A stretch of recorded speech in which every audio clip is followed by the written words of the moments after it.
Good morning. Please be seated.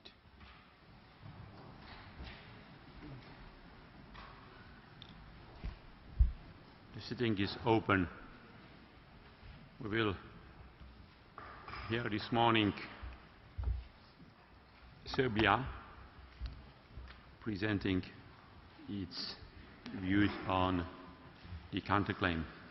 For the reasons explained to me, Judges Abraham and Skotnikov are not able to sit this morning. Mr. Obradovic, you have the floor. Thank you, Mr. President.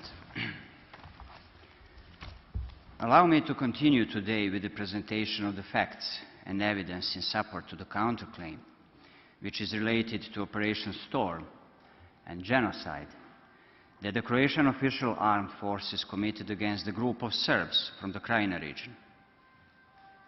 Mr. President, distinguished members of the Court, Operation Storm was not an isolated event. That was not a mere war incident.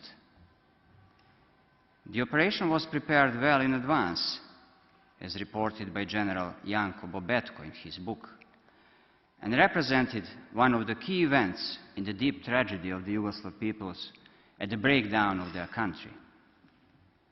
When the international criminal tribunals judge upon massive crimes, such as genocide or crimes against humanity, it is common to start any discussion with the historical and political background of those crimes. In that regard, the respondent has provided the Court with a significant number of documents.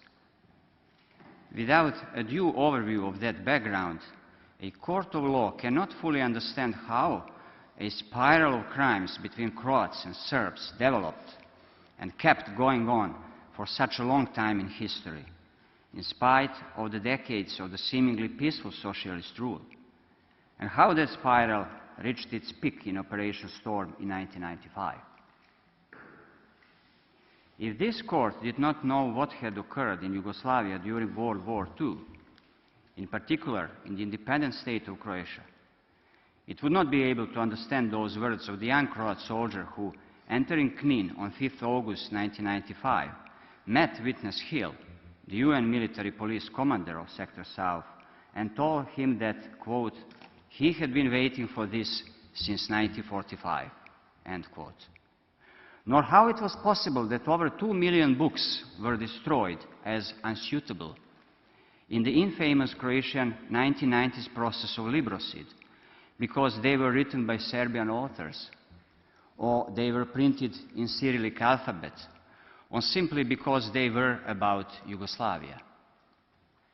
Nor can the words of the Croatian president on Brioni Island be rightly understood without the knowledge of his ideological background, which is described as proto-fascist by Mr. Efraim Zurov, director of the Simon Wiesenthal Center in Jerusalem, in his book Operation Last Chance. The situation of the Serb people in Croatia was deteriorating gradually ever since 1990. In the counter-memorial, the respondent reported about discrimination and systematic violation of human rights of the Serbs in Croatia before and at the beginning of the armed conflict, as well as about the massive crimes committed during Croatian military operations at Miljevci Plateau, Maslenica, Medak Pocket, and Western Slavonia, Operation Flash. The applicant denied these crimes in its reply by a very general statement that no credible evidence had been produced. In turn, Serbia produced, with the rejoinder, overwhelming evidence about the crimes committed against the Serbs from the beginning of conflict in 1991 to Operation Flash in May 1995. That evidence contains numerous witness statements given to domestic courts in Yugoslavia and Bosnia and Herzegovina, in accordance with the procedural rules which then existed in the FRY, Bosnia and Herzegovina and Croatia. 2 judgments against Croatian General Mirko Norac, rendered by Croatian domestic courts, namely the County Court in Rijeka and the County Court in Zagreb. Several UN documents, 1 OSCE report, and other various documents made at a critical time without any direct connection with this case. Thus, Serbia has presented convincing evidence that A. Massive crimes were committed against Serbs throughout Croatia in 1991-92. B. Those massive crimes were committed by Croatian officials. C. The Croatian government was fully aware of those crimes. D. The Croatian government at that time did not properly investigate and prosecute those massive crimes.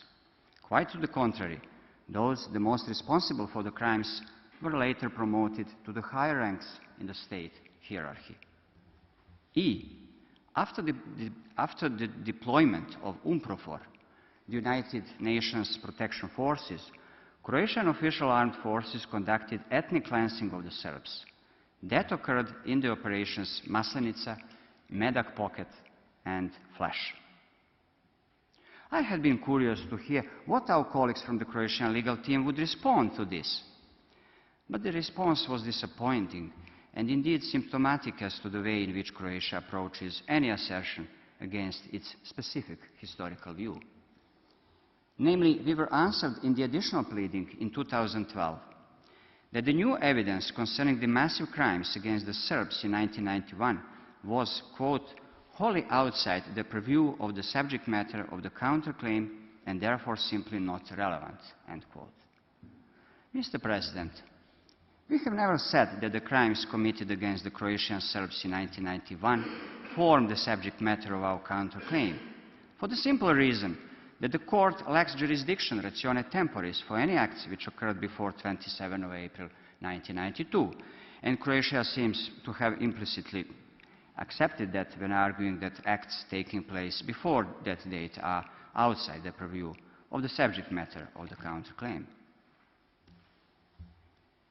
Yet, those crimes, even when conducted before the critical date, provide for a factual background of Operation Storm, which is the subject matter of our counterclaim. And that was clearly indicated in paragraph 608 of our rejoinder. Seen in context, these facts are still relevant for a full understanding of the main issue of this dispute. They reflect an escalating criminal intent which will reach its peak in Operation Storm. The question here is only one. Why do our Croatian colleagues avoid admitting the massive crimes committed against the Serb population in Croatia in 1991? The crimes which are notorious and today well known to everyone who would really like to face the past and the responsibility. On the other hand, it can be said that Croatia, in its additional pleading, did not deny the descriptions of the crime given in our rejoinder. Moreover, in footnote 99 on page 22, the court can find a review of the Croatian domestic cases against several perpetrators of various massive crimes mentioned by Serbia. This may be sufficient for the purpose of our presentation. At least the court can conclude that the assertions made by the respondent regarding the massive crimes against the Serbs throughout the armed conflict are not false. Unfortunately, I am afraid that one Croatian footnote might not be enough for the reconciliation between our two peoples. The situation is even worse vis-à-vis the response to our assertion on ethnic cleansing committed in operations Maslenica, Medak Pocket, and Flash. It seems even more painful for our colleagues from the Croatian legal team to admit these massive crimes. In the response given to the findings of the 1993 report of the UN Special Rapporteur of the Commission on Human Rights concerning the crimes committed in Medak Pocket, one can hardly find a point. Namely, the applicant quoted another finding given by the final report of the UN Commission of Experts from 1994, which reported that no evidence had been found concerning the responsibility, quote, of any specific identifiable individual in any of these crimes, end quote. Which crimes? I'm wondering. Which crimes, if the applicant so strongly denies our assertions concerning the ethnic cleansing and arbitrary executions committed in Medak Pocket as unsupported by evidence? Our quote for the same final report in part which states that, quote, devastation was total, end quote, Croatia has not answered at all. However, in the next paragraph of the same Croatian written pleading, the court can find information about the conviction of the Croatian General Mirko Norac before the domestic court for violations of international humanitarian law in relation to the events in the Medak pocket. Which violations then? The misunderstanding might be solved if Croatia would make an effort to inform the court what General Norac was convicted for, if Serbian assertion to this court is misleading as claimed. The relevant excerpt from the Croatian domestic judgment has been annexed to our rejoinder, from which the court can gain an overview how severe the crimes committed against the Serbs in Medak pocket were. Apart from that uncertain response of the applicant, the ethnic cleansing of Serbs in operations Maslenica and Medak pocket was admitted by President Tuđman at the meeting of the Council for Defense and National Security of Croatia, held on 25th of November 1993. A relevant part of the confidential transcript from that meeting was read in the public session of the ICTY on 22nd of January 2004, during cross-examination of the former Croatian Minister of Foreign Affairs, Hrvoje Šarinić. At the session, accused Slobodan Milošević, the former president of Serbia, read Tuđman's words from the transcript that was difficult to override Serbian arguments that Maslenica and Medak pocket constituted a complete ethnic cleansing, when in Maslenica the entire area had been cleansed up to a kitten, do Mačeta, as it was originally recorded in Serbo-Croat. Operation Flash, the criminal intent, continued escalating.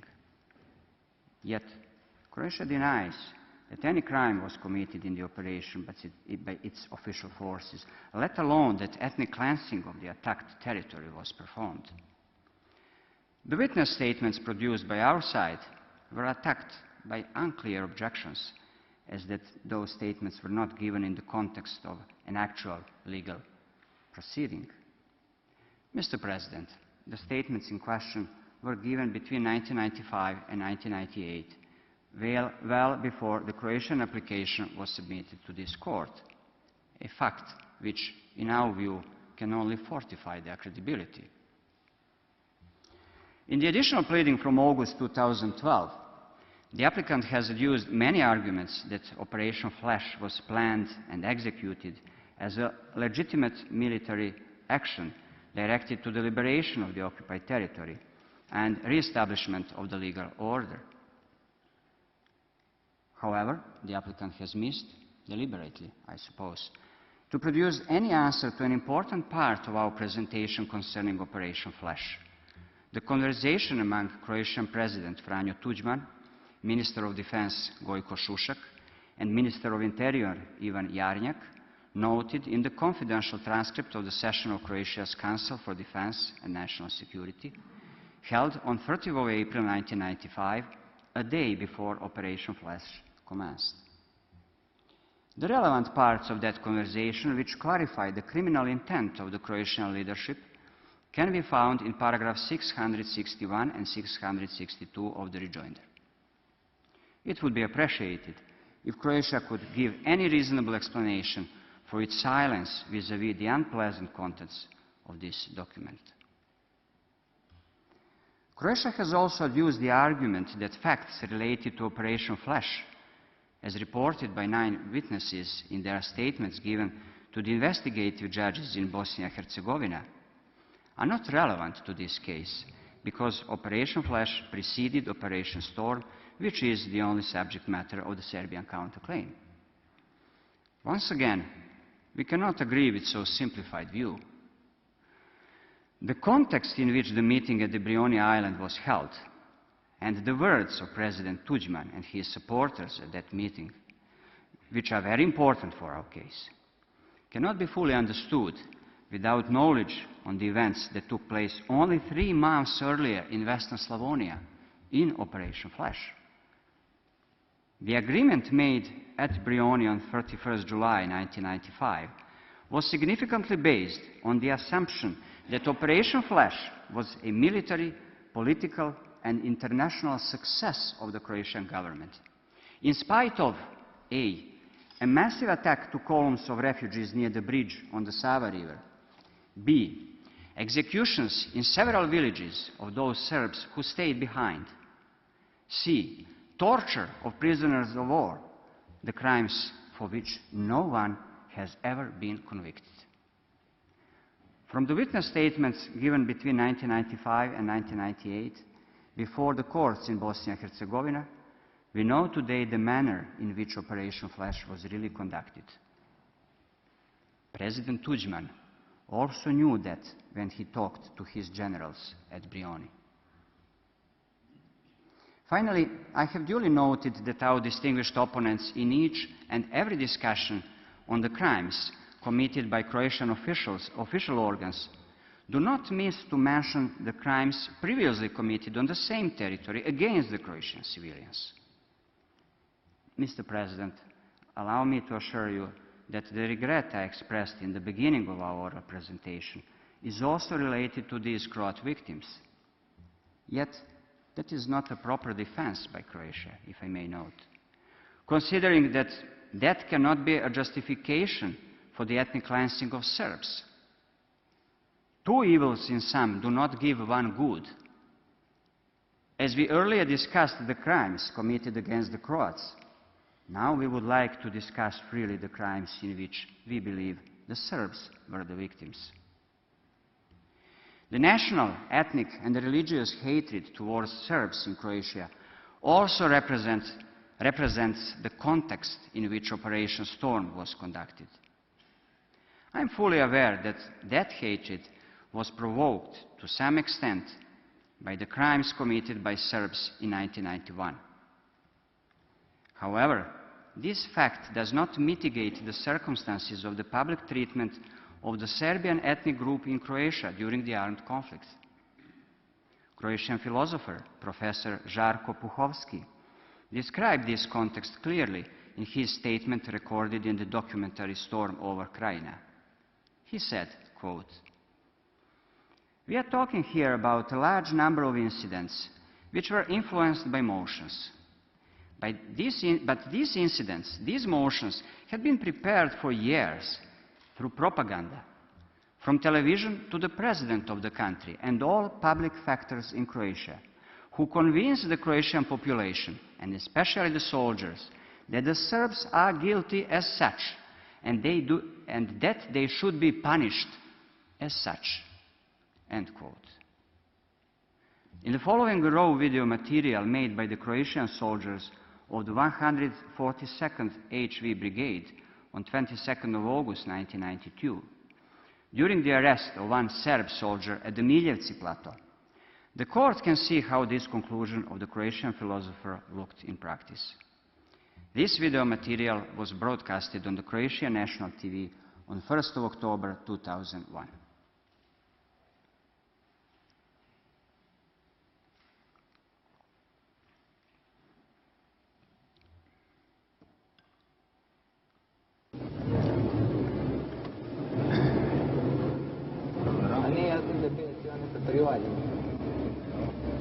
Ovdje je juče bio kršen. Ili ovo i sad bio, ne? I je, ne bi imati ovo tako.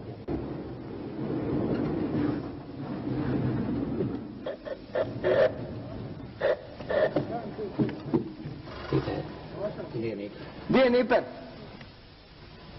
Eto, sad se oni pogađaju za... Ovo su uvati ovdje. Gdje je Niper? Jebo ti Bog, majko, pit. Evo, jesi, dobro, to je skida. Stani, po kraki pot. Sam dela. Da, no, mora Bog. Čekaj. Šta nema? Čekaj, vadi dokument. Pa dele, brać, radi za ovo. Šta hoćeš? Hajde, Kako nisi jebati Bog, majko, pit? Kako nisi? Jebati vas, majko, ja sam ostao bez svoga svega. Šta je ovo? Sam te ja piska ti materna. Sam te ja. Dobro je.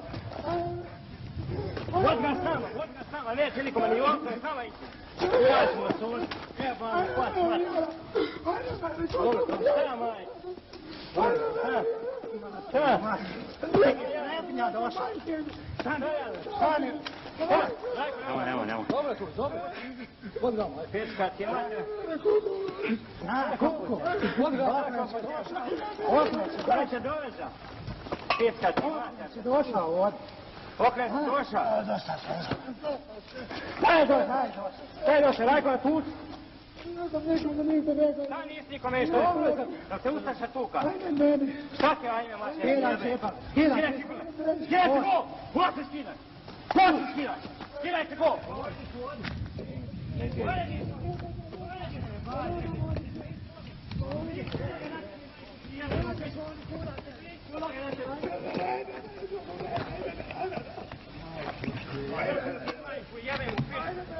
Jolac! Ne krepe i mora biti još neko, ne može raditi.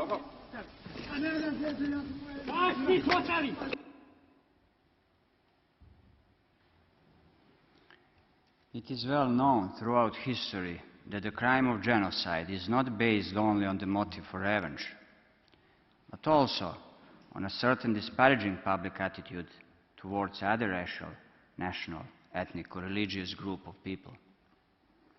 As history taught us, a group which is intended to be destroyed is usually treated as a group of people of smaller human values than a group to which perpetrators belong. Distinguished members of the court, I am convinced that Serbs in Croatia in 1995 had such a treatment. My attitude originates from evidence produced in Annex 51 to the Counter Memorial. Those are the statements which could provoke perpetrators to commit genocide.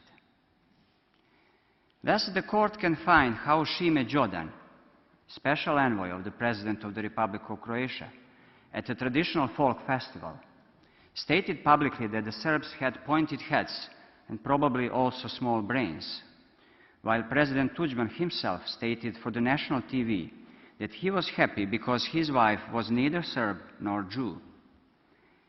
In August 1991, Croatian parliamentarian Marijan Jurić, in his public statement in the parliament, compared the Serbs with vermin. Zvonimir Šekulin, a journalist, repeated that comparison in magazine Globus in 1994, and also offended the Orthodox Serb population by stating that a photo of Patriarch Pavle, head of the Serbian Orthodox Church, was, quote, more pornographic than the photos of the biggest whores, end quote. Krešimir Dolenčić, director of the Gavala Theater, in magazine Danas, called the Serbs beasts from the East, compared them with monkeys, stated that their culture is below the primitive level, and recommended that the Serbs, quote, should either be held in captivity or destroyed, end quote. Mr. President, I think that the last statement that I quoted went beyond mere hate speech. That statement publicly and directly communicated the call to members of the general public at large for destroying the Serbs. That was incitement to commit genocide. Nevertheless, neither one of the mentioned persons has ever been called for responsibility for these discriminatory words under any provision of the Croatian Criminal Code. The applicant did not deny that these speeches were made. Nonetheless, the applicant, for an unfortunate reason, which cannot be quite understood, has tried to mitigate the content of these statements by their context and timing factor.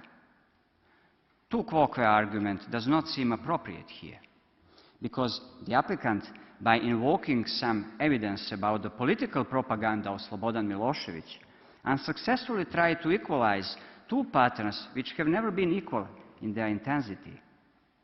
In other words, we have not seen in this case the reliable evidence on public statements of any Serb by which the Croatian people were treated like the Serbs in the statements I have just quoted, as less than human. Mr. President, allow me now to go in medias res to the key event of Operation Storm, the meeting at the Brioni Island. The full transcript of the Brioni meeting has been produced to the court as Annex 51 to the counter memorial. The relevant parts of the transcript have been quoted both in the counter memorial and the rejoinder. The meaning of the words of Croatian president has been explained, as well as their criminal consequences. 44 paragraphs of our written pleadings have been dedicated to this meeting. It is not disputed that the Brioni meeting was a summit of Croatia's senior military leadership, at which the Commander-in-Chief of the Armed Forces, together with the senior military officials, discussed the planning and launch of a military operation known as Storm. The meeting was decisive for the conduct of Croatian troops in the upcoming days.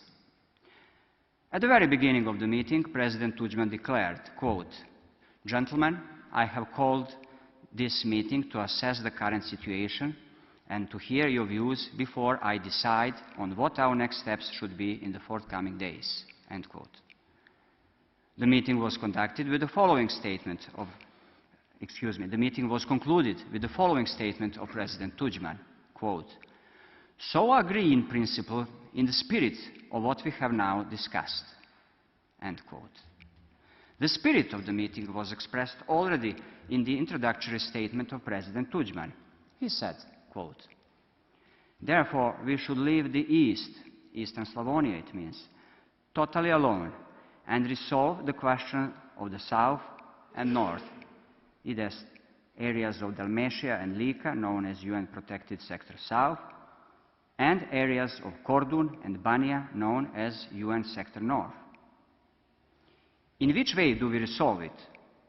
This is the subject of our discussion today. We have to inflict such blows that the Serbs will, to all practical purposes, disappear." And then he added, "That is to say, the areas we do not take at once must capitulate within a few days." End quote. At this point, the applicant has raised the issue whether the words "to inflict such blows that the Serbs will to all practical purposes disappear" were related to the Serb forces that had to capitulate, or to the Serb population of UN sectors North and South in general.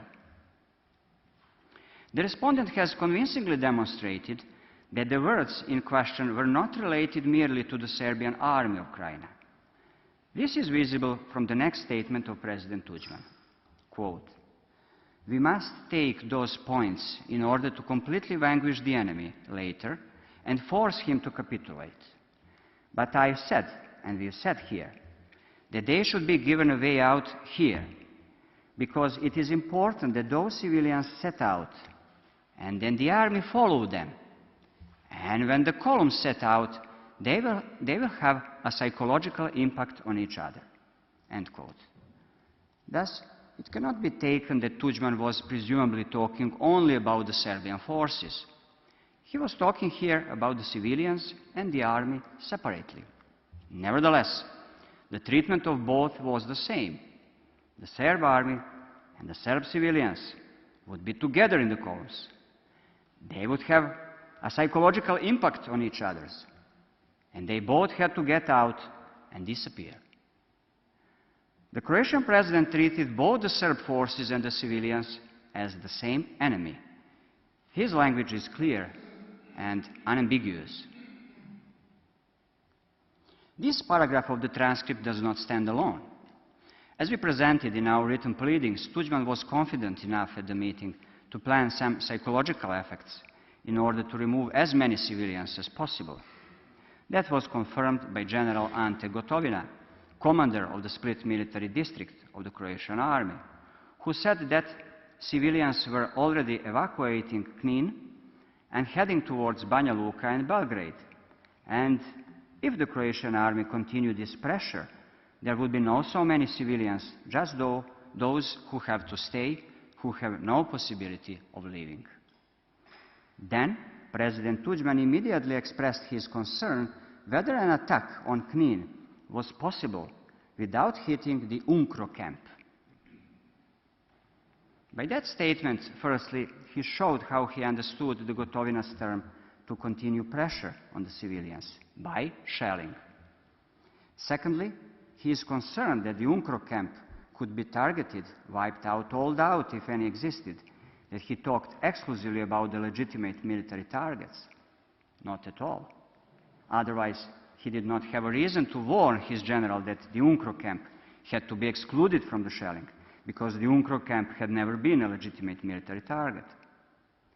This part of the conversation was concluded by the response of General Gotovina, who said, quote, "At this moment, we can engage in extremely precise operations at Knin, systematically, without aiming at the barracks in which UNCRO is located." End quote.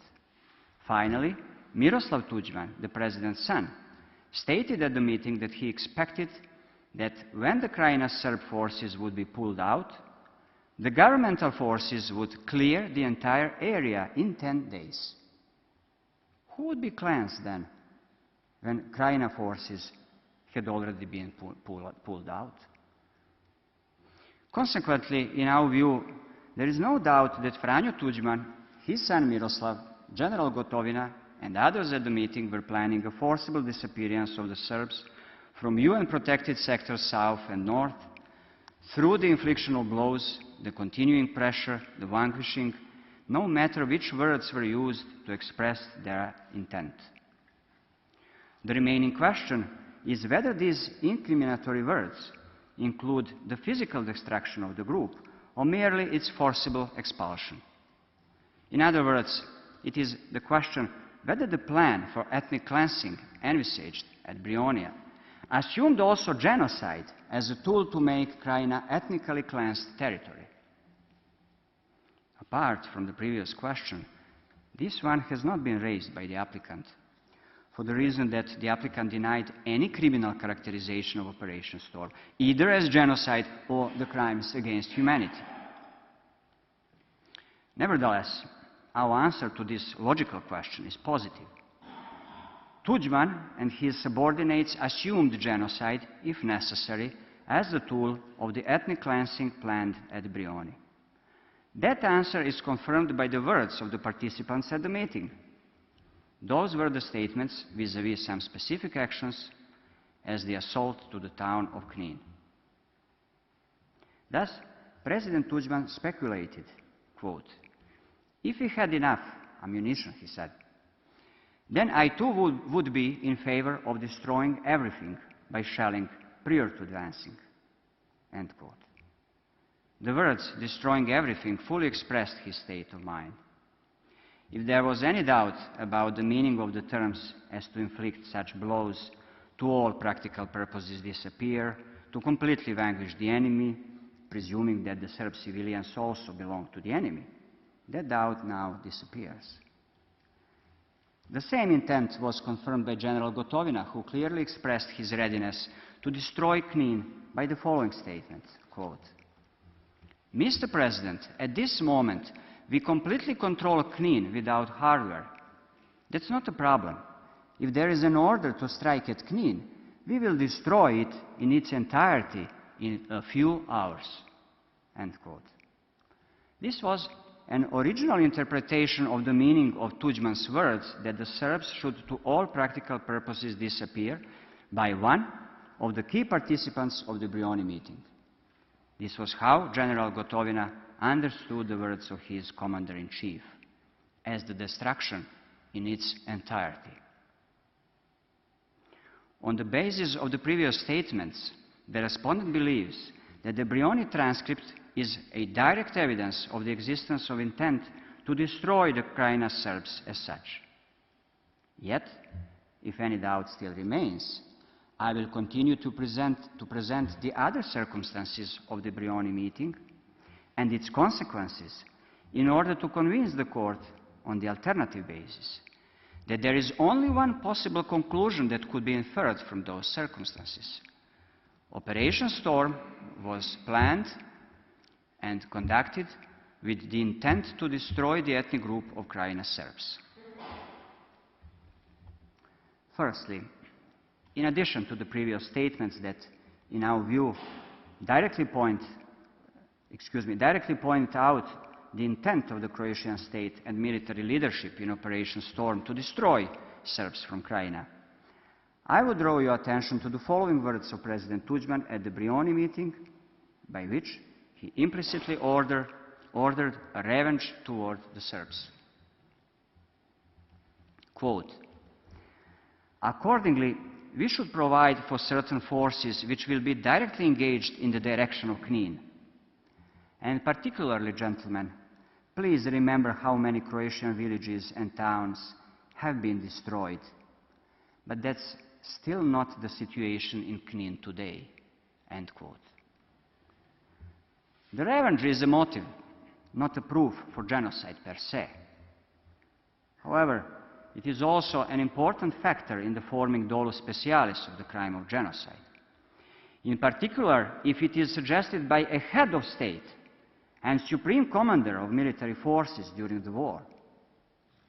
Immediately after these words, General Gotovina expressed his readiness to destroy Knin in its entirety, as I have cited. These two complementary statements can be found on the same page of the Brioni transcript, namely on the page number 10. By his response, General Gotovina actually confirmed what the meaning of the call for revenge should be in his mind, and what would be the consequence if there is an order to strike at Knin. I have not noticed that Croatian president denied this Gotovina's understanding. Moreover, Gotovina continued to speak.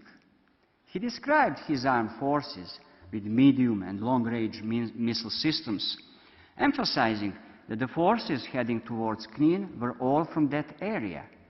He added, quote, "They have reason to fight here, and at this moment it is difficult to keep them on a leash." End quote. This is clear. The understanding between the Supreme Commander seeking revenge and his general was full and undisputed by any participant of that meeting. Secondly, the destiny of the Serb people of Krajina was further determined by the statement of President Tuđman that human rights should not be respected. Tuđman said, quote, "A leaflet of this sort, general chaos, the victory of the Croatian army supported by the international community, and so forth. Serbs, we are already withdrawing, and so forth. And we are appealing to you not to withdraw, we guarantee." This means giving them a way out while pretending to guarantee civil rights, etc. End quote. Pretending to guarantee civil rights is one new expression from the wealthy arsenal of the President's attitudes on the humanitarian law issues. Only someone very naive can leave the space for doubt that the meaning of Tuđman's words went to human rights, such as, for example, electoral rights or freedom of movement of the Serb people in Croatia. The horrific circumstances of that war clearly points out that his observations dealt primarily with human lives. Pretending to guarantee civil rights means a green light for the killing of those who decide to stay in the region. All statements that I have quoted should also be evaluated taking into account the position of the person making the statement. And that is my third additional argument. If the head of state, who is also an undisputed national authority in Croatia at the critical time, invited the participants of the meeting who were his subordinates to remember what happened to their kinfolks, to inflict such blows that the Serbs would, to all practical purposes, disappear, or to pretend to protect the rights of the civilian population, those words were getting then its sharpest meaning. This should take on a special importance. Furthermore, if that head of state was a promoter of the reconciliation with the Ustasha movement, then it is not so strange that General Gotovina understood President's words literally in their blunt appearance. Gotovina got the instructions by his commander-in-chief, who was well known in Croatia by his scientific book, Wasteland of Historical Reality, translated into English as Horrors of War, in which he tried to explain that genocide in history also had some positive consequences, as, quote, "bringing about ethnic homogenization of some peoples, leading to more harmony in the national composition of the population and state borders of individual countries, thus also having possible positive impact on developments in the future, in the sense of fewer reasons of fresh violence and pretexts for the outbreak of new conflicts and international friction." End quote. Mr. President, according to my personal experience, whoever read this passage of Tuđman's book did it twice, because a reasonable person cannot believe immediately in what is written in his book. However, at the Brioni meeting, the participants knew very well who their president was and what his ideology looked like. Fourth additional argument may be the overall context in which the Brioni meeting was held. That context was best described by Professor Puhovsky, as I quoted earlier. The context in which the majority on the Croatian side is convinced through the state propaganda that the Serbs are guilty as such and that they should be punished as such. That was also the context of a general prejudice that Operation Flash, which was conducted 3 months earlier, was a military, political, and international success of the Croatian government, in spite of ethnic cleansing committed during the offensive.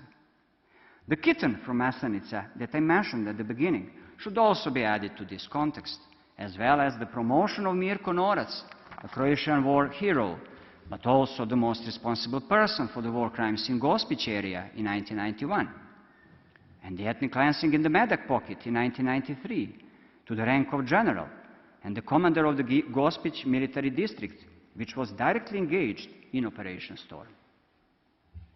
Fifth, if one bears in mind this context of preparation for Operation Storm, the fact that neither President Tuđman nor any other participant at the Brioni meeting called for respect for international humanitarian law is also significant for the weight that should be given to the discriminatory statements in question.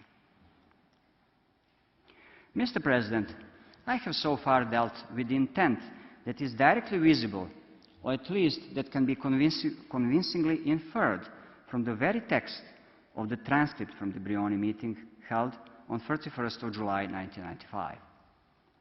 Furthermore, I will turn to the circumstances of Operation Storm and its aftermath. Following a chronological order of my presentation, the Court will be provided with further facts and evidence which will strongly confirm the meaning of the statements of the President of Croatia at Brioni. Thus, the intent to destroy the group of Krajina's Serbs will be further confirmed by a. The massive, widespread and systematic killing of Krajina's Serbs by the Croatian governmental forces during and after Operation Storm.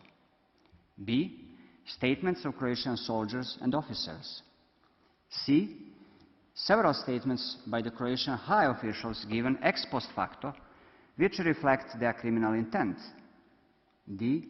Legal measures imposed immediately after the operation to prevent the return of the Serb refugees, which cannot be a proof of genocide per se, but can show, if taken in the context with all other circumstances, that the target of Operation Storm was not only the Serbian army of Krajina or Krajina police, but the Serb people as such, and accordingly, that the statements given at Brioni could not relate exclusively to the Serb forces. Mr. President, at this point, I have a duty to emphasize that the ICTY in Gotovina completely underestimated the meaning and significance of the Brioni meeting for the crimes committed during and after the operation.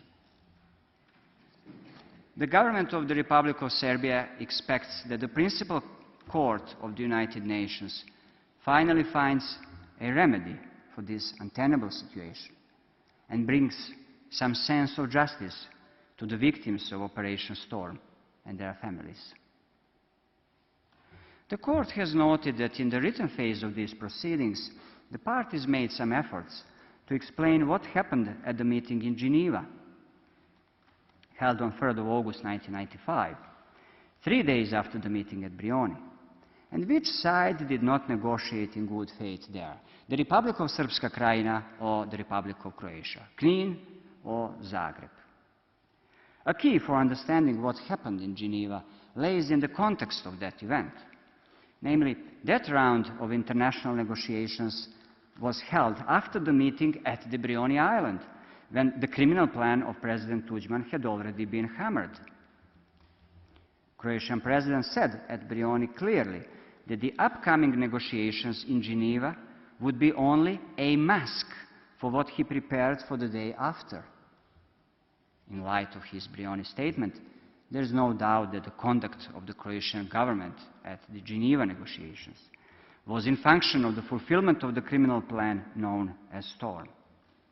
It was Croatia who did not negotiate in good faith in Geneva. The next day, the government of Croatia commenced attack on the United Nations protected areas, contrary to Security Council Resolution 981 from 1995 and the peacekeeping regime established by it. Significantly, the applicant again has not made any comment, any single word, on the quotation that Geneva would be merely a mask, although our colleagues from the other side wrote many counter-arguments to show that the Krajina Serbs were not faithful negotiators, and even quoted a statement of Milan Martić, President of the Republic of Serbian Krajina, given on 2nd of August 1995. Yes, it might be that Milan Martić was also not a faithful negotiator, but he did not attack anyone on 4th of August. He was attacked. Thus, we would be grateful to hear an official position of Croatia towards the quoted statement of its former president, in which he planned to fraud the international community. Operation Storm began on 4th of August 1995 at 5 a.m. and was over by 8th of August.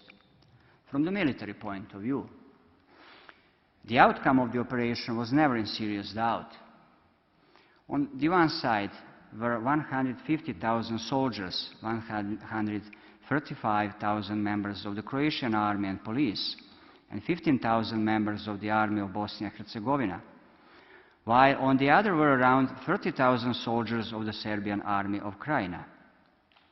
According to the public report of the U.S. Central Intelligence Agency, available at the Peace Palace Library, the battlefield successes of the Croatian army and the army of Bosnia and Herzegovina, who acted fully in accordance with the plan reached at Brioni, were facilitated by structural weaknesses of the Serbian army of Krajina, which did not have enough combat formations to maintain the depth and mobility needed to contain a penetration of the adversary.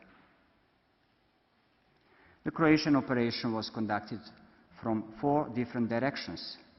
The attack from the north went from Sisak, was aimed towards Petrinja and Kostajnica. The attack from northwest went from Karlovci to Vojnić. The western attack moved from Gospić to Gračac, Udbine, and Plitvice lakes, supported by Army of Bosnia and Herzegovina on the east. Finally, the south direction of the attack started from the territory of Herzegovina and Dalmatia and was aimed towards Knin and areas of Benkovac and Obrovac.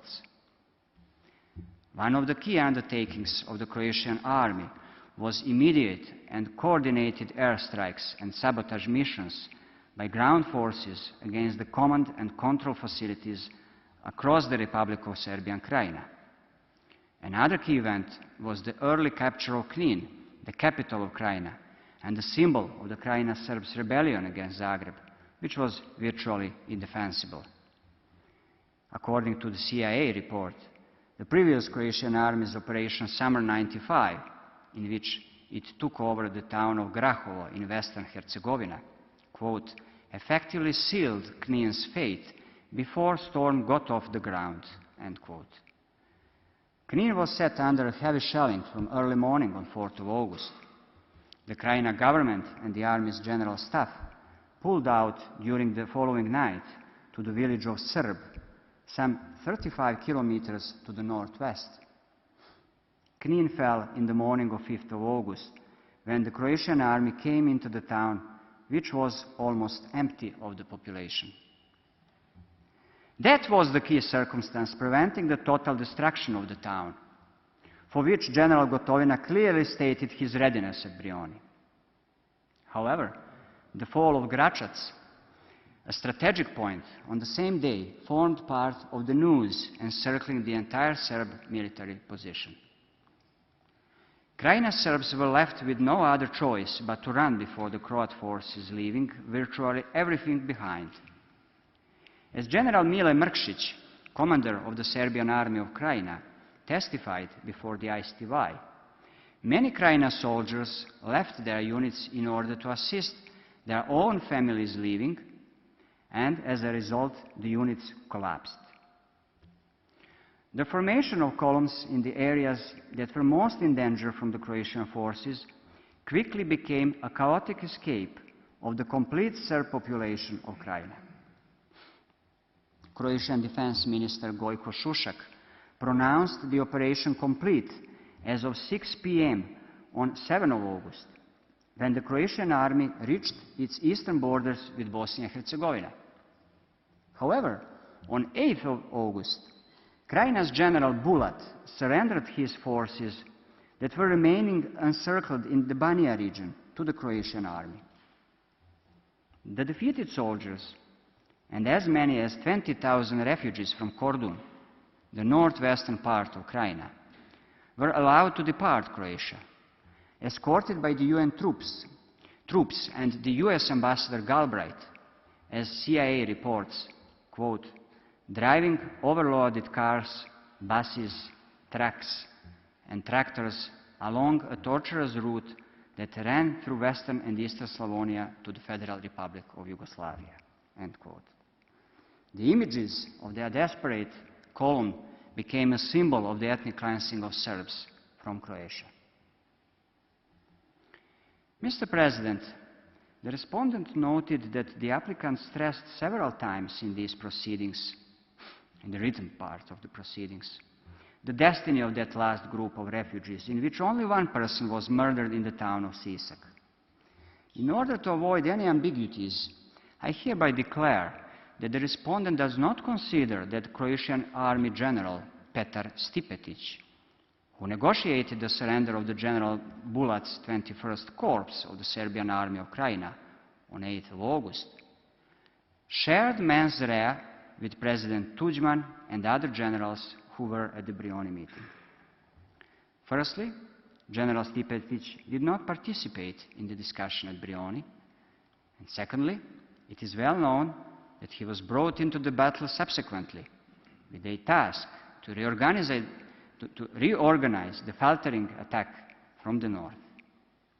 Indeed, the great majority of that last group of refugees reached Serbia safely. However, the horrific destiny of those who were attacked in the previous days while being in refugee columns in Sector North and Western Bosnia has never been seen by any world forum. According to the Brioni minutes, the Croatian leadership expected that the government of the Federal Republic of Yugoslavia, provoked by the attack to its kinfolks, order an assault to eastern Slavonia. The Krajina Serbs also expected a military protection from Belgrade. That did not occur, and it was the main reason why some authors claimed that Knin fell in Belgrade. They believed that Croatian governmental forces would never defeat them if the Yugoslav army was involved. On 5th August 1995, the Fry Supreme Defense Council held an urgent meeting. The confidential minutes from that meeting, which in the meantime have been unsealed by the tribunal in the Perišić case, and also produced to this court upon the request of the applicant, reflect the position of Belgrade at the critical time. The position that the Federal Republic of Yugoslavia, under any circumstances, should not have been pushed into war. The killing of the members of the group of Krajina Serbs in Operation Storm commenced in the dawn of 4th August 1995 by shelling Knin and other places. The judge Agi's dissenting opinion in Gotovina notes that at least 900 projectiles fell on the town of Knin in just 1.5 days, in spite of the fact that there was no resistance coming from the town itself. According to all eyewitnesses called by the ICTY prosecutor to testify in Gotovina, the targets were both military and civilian. In the rejoinder, we use the subheading "Deliberate Indiscriminate Shelling of the Krajina Serbs" on the basis of the findings of the ICTY trial chamber in Gotovina. Croatia answered to this assertion in the additional pleading from the position of the General Gotovina's defense, rather than from the position of a state charged with genocide. The significance of the shelling in this case should be evaluated in light of the existence of the intent to destroy the group of Krajina Serbs as such, expressed at the Brioni meeting by President Tužman and General Gotovina, who pleaded for the total destruction of the Krajina Serbs. For such an analysis, which is the sole discussion relevant for the subject matter of this case, this shelling shall be reviewed as part of the widespread killing that occurred during Operation Storm. The shelling was part of the plan to drive the civilians into columns with the military, where they would be predictably attacked.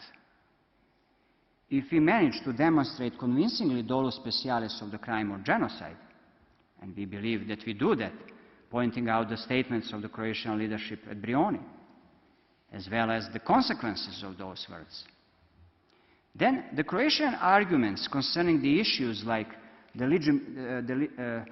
legitimate military targets, artillery impacts, or margin of errors rewritten from the Gotovina's pleading before the UN tribunal are in vain. The respondent noted without satisfaction that the majority of the appeals chamber of the ICTY, in its judgment of 16 November 2012, accepted the arguments of the Gotovina's defense, reversed the trial judgment of 15 April 2011, and released the Storm generals. Yet, that decision does not have a direct connection with the subject matter of our case before this court. Nevertheless, it should be said that Serbia cannot agree with the opinion of the 3 judges of the ICTY appeals chamber. It rather agrees with the opinion of the 5 ICTY judges. It has the unanimous trial chamber plus the appeals chamber dissenting members, who believe that Gotovina and Markac were liable for their roles in the joint criminal enterprise directed to the forcible expulsion of the civilian population by the indiscriminate shelling of civilian targets. I will quote only Mr. Andreas Dreyer, UN Security Coordinator in Sector South, one of the eyewitnesses who testified in Gotovina. He stated, quote, "On your question, was anywhere in Knin safe at the time while I was driving around for the duration of 4th of August? My answer to your question would be no. What I did over here is I was really trying to be as specific as I could. What I should have done is I should have taken a big pen and drawn a circle right around Knin and not specify and say this is the area of impact, because that was the area of impact. Knin itself, in all directions where I traveled, at any given time during the 4th of August, my life and the life of my staff members were at peril."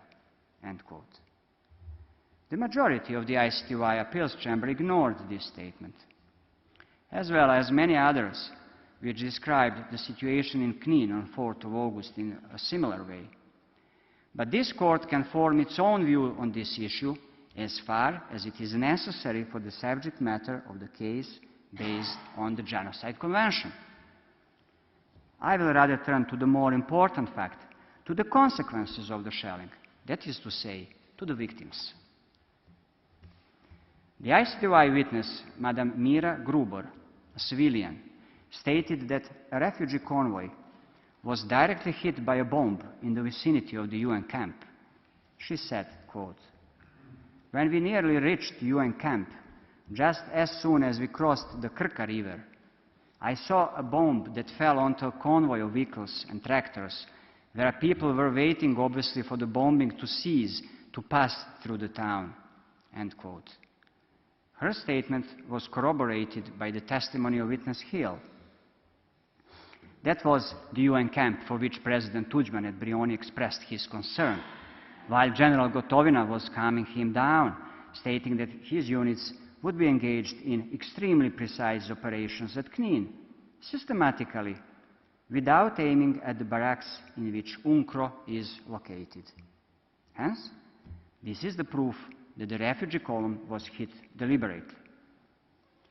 Canadian General Andrew Leslie, Chief of Staff of the UN Sector South, testified in Gotovina that on 5th of August he saw between 15 to 20 dead people along his route to the Knin hospital, while large quantities of dead men, women and children stacked in the hospital corridors in a pile.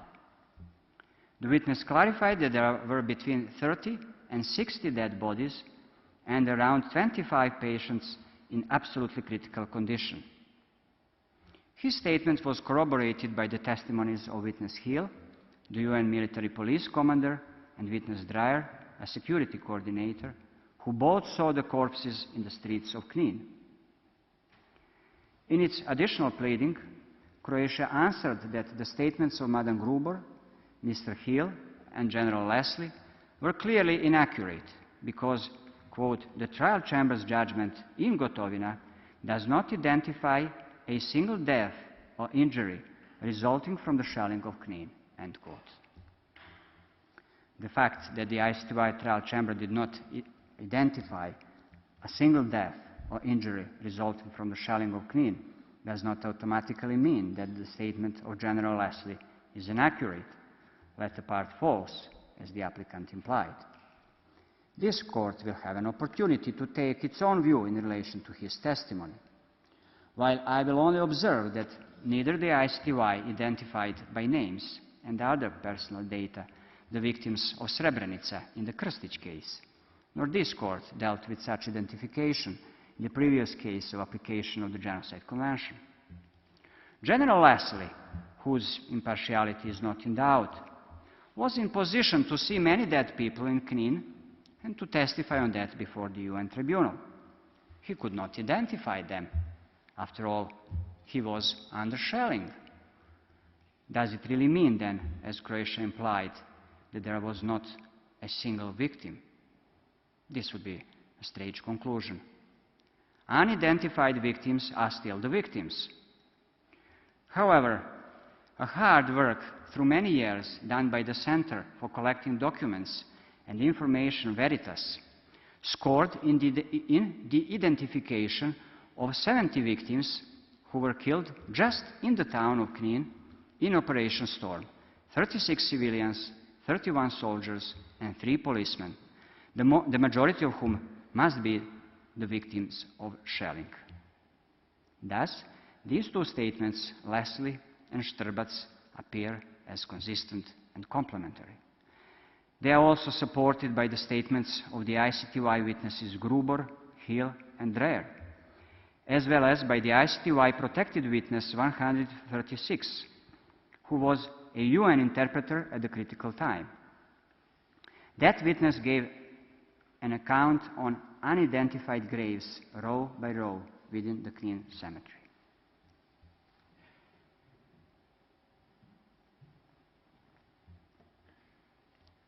Apart from these testimonies, it would be very interesting if the applicant could clarify how it comes to the allegation that the ICTY trial chamber calculated that 94.5% of shells were fired at legitimate military targets. We could not find such data in the trial judgment. If not for the subject matter of this dispute, that clarification would be important for the understanding of the applicant's approach to the principle of bona fide presentation of the case before the principal judicial organ of the United Nations. Other places of the Republic of Serbia and Krajina were also exposed to heavy artillery attacks. according to evidence presented in the case Gotovina et al. Concerning UN Sector South exclusively. Those were small towns of Benkovac, Obrovac, Gračac, Kistanje, Uzdolje, Kovačić, Plavno, Polača, Buković, and many villages.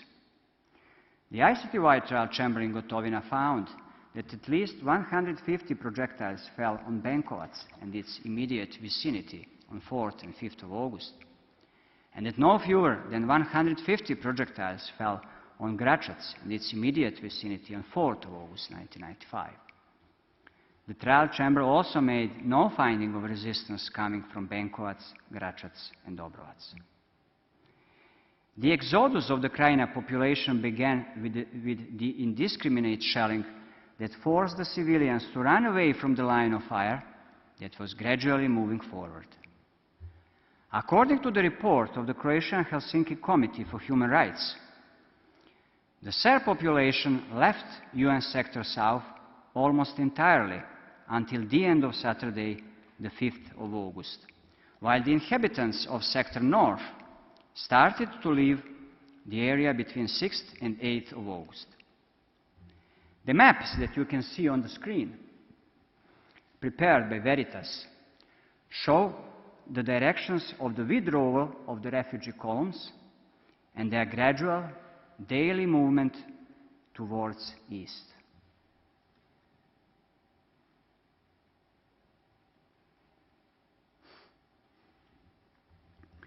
How these columns were formed and how they were attacked, it was described authentically by witness Boris Martinovic, who gave the statement in 1997 before the domestic court in Banja Luka, Bosnia and Herzegovina. His statement was produced by Serbia as an affidavit and cited in the rejoinder. I would like once again to draw your attention, distinguished members of the court, to its main points. Witness Martinovic reported that the attack of the Croatian army to the town of Glina in the region of Banja, UN Sector North, had been preceded by the heavy shelling of the town and its surroundings, forcing the local population to leave their homes and seek shelter in the direction of Dvor upon Una, at the border between Krajina and Bosnia and Herzegovina. He stated that the shelling had been very intense, and even before the population left their homes, there had been victims. The shelling had been an indication that the Croatian infantry would launch an attack. That had been a reason why convoys of people fled the area. Witness emphasized that the civilian population had not been fleeing, they had been actually retreating. They had used passenger cars, freight vehicles, tractors, and horse-drawn carts, while many of them had been walking because they had not had any means of transport. Convoys of refugees fleeing Knin and Kordun had joined them, and the entire convoy had become very long. As the convoys moved on, Croatian warplanes were flowing over, causing panic on the ground. The convoy had been shelled by the Croatian army at Brezovo Polje, some 20 kilometers away from Glina. He had seen 6 bodies of killed civilians there. The second shelling of the convoy had occurred when they had been close to a place called Žirovac. This statement does not stand alone. Many details about the numerous attacks on the refugee columns in Banja, on the road between Glina and Dvor, on 7th and 8th of August, can also be found in other affidavits produced by the respondent. Those are the statements of Mirko Mrkobrad, Božo Ivanović, Dušan Kamraović, and another 4 witnesses, among whom are those who were visited and interrogated by the Croatian police in 2012 in relation to the statements submitted by Serbia. These witnesses reported to the domestic courts information concerning the attacks on the refugee columns, as well as the executions conducted by the Croatian army and the 5th Corps of the Army of Bosnia and Herzegovina. Their statements are vivid first-hand accounts given 1 or 2 years after the horrific massacre they survived. Those statements were taken fully in accordance with the domestic procedural rules which were applied at that time in the countries of the former Yugoslavia. I respectfully invite the court to accept their statements as credible and reliable. One of those witnesses, Mr. Mrkobrad, was called by Serbia to be a witness in these hearings. The attacks on the civilians and withdrawing soldiers on the road between Glina and Dvor were also reported by the UN Humanitarian Crisis Cell SITREP, a compilation of human rights reporting, at the entries for 7th and 8th of August, as well as by many non-governmental organizations, including the Human Rights Watch. The Croatian Helsinki Committee for Human Rights, the CHC, in its public report, Military Operation Storm and its Aftermath, published in Zagreb in 2001, reported as follows, quote, "A great number of victims were recorded in the refugee column in the region of Banija, which was repeatedly cut off by shelling. From some parts of Kordun, inhabitants started to live between August 6 and 8. Thus, in this territory, the greatest number of persons injured in a refugee column was recorded. Between August 6 and 9, 1995, the column was the target of airplanes and tanks, as well as attacks from some individuals from the Croatian army and the 5th Corps of BH Army. These attacks killed and wounded a great number of persons, and individual executions of civilians moving in the columns were also carried out." End quote. This organization reported 4 major attacks on the civilians that occurred within the territory of UN Sector North, near the places called Glina, Žirovac, Maj, and Cetingrad. The CHC members interviewed many survivors of these attacks. Their statements were included into the report, and the respondent was not hesitant to refer to these sources in the counter memorial. They support the other evidence and, together with the affidavits, give a dramatic account on the criminal acts committed between Glina and Dvor.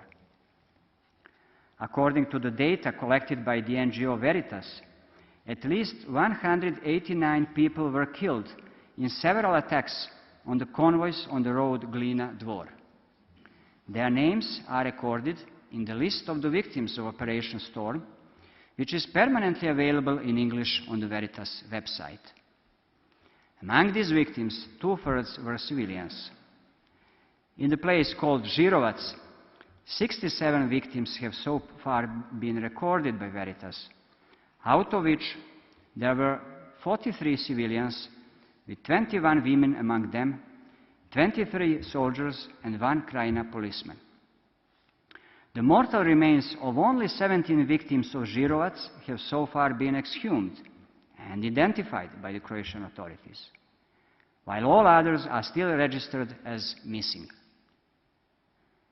Distinguished members of the court, not even one person has ever been convicted for the massacre of the refugees on the road between Glina and Dvor, although it is well documented who were the Croatian units operated in the area. The ICTY has never accused anyone for this massacre. The attacks to the refugee columns occurred systematically at the other places as well. Witness Božo Šuša, the statement of whom also forms an integral part of the oral proceedings, testified as an eyewitness on the execution of 15 refugees in the town of Knin, near the local Catholic church on 5th August 1995. These old people lost their way and met the Croatian infantry entering Knin. The execution was immediate and merciless. Witness Sava Utržen gave her statement to the domestic court in Prijedor, Bosnia and Herzegovina, in 1997. She reported that she had seen Croatian soldiers intercepting a convoy of civilians fleeing Knin on the tractors on 5th of August. 4 tractor drivers were killed and their bodies were thrown into the river. She also said that she had seen afterwards Croatian soldiers bringing a group of Serb soldiers, brutally beaten and taken to the barracks. Beside the barracks, she had seen many dead bodies of civilians. Witness Maria Večerina testified in Gotovina that a group of refugees were attacked at the place called Očestovo in the Knin municipality on 5th of August.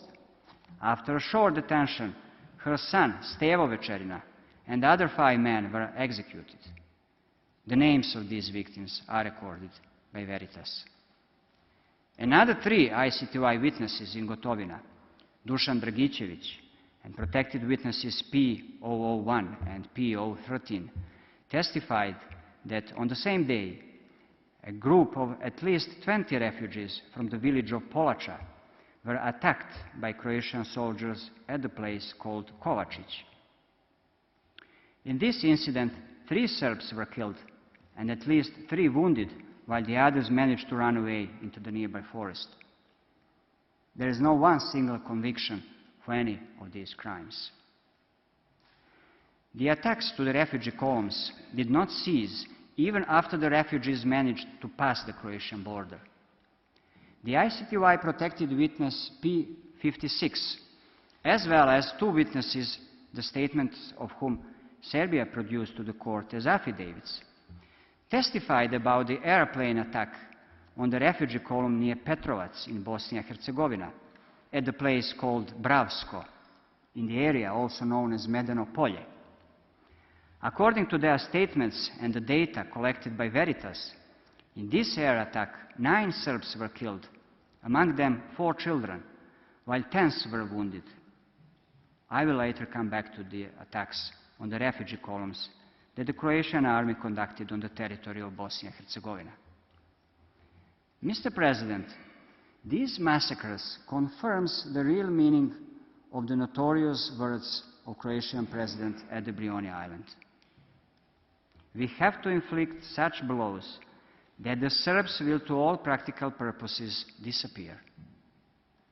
There was no military need to attack the fleeing columns and order the combat and civilians.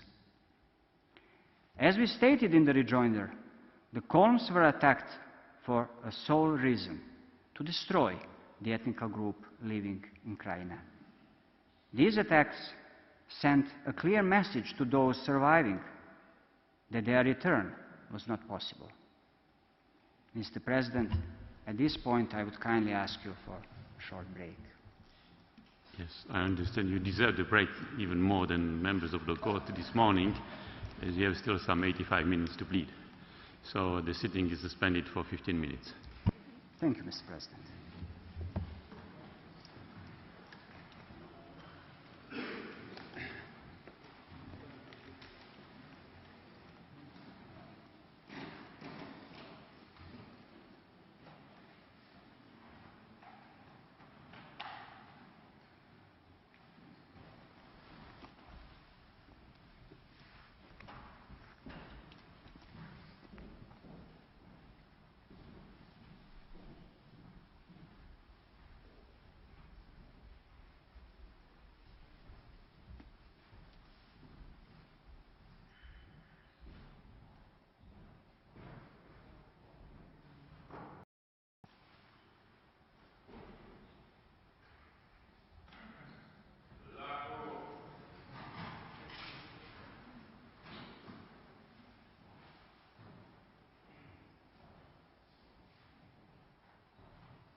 Please be seated.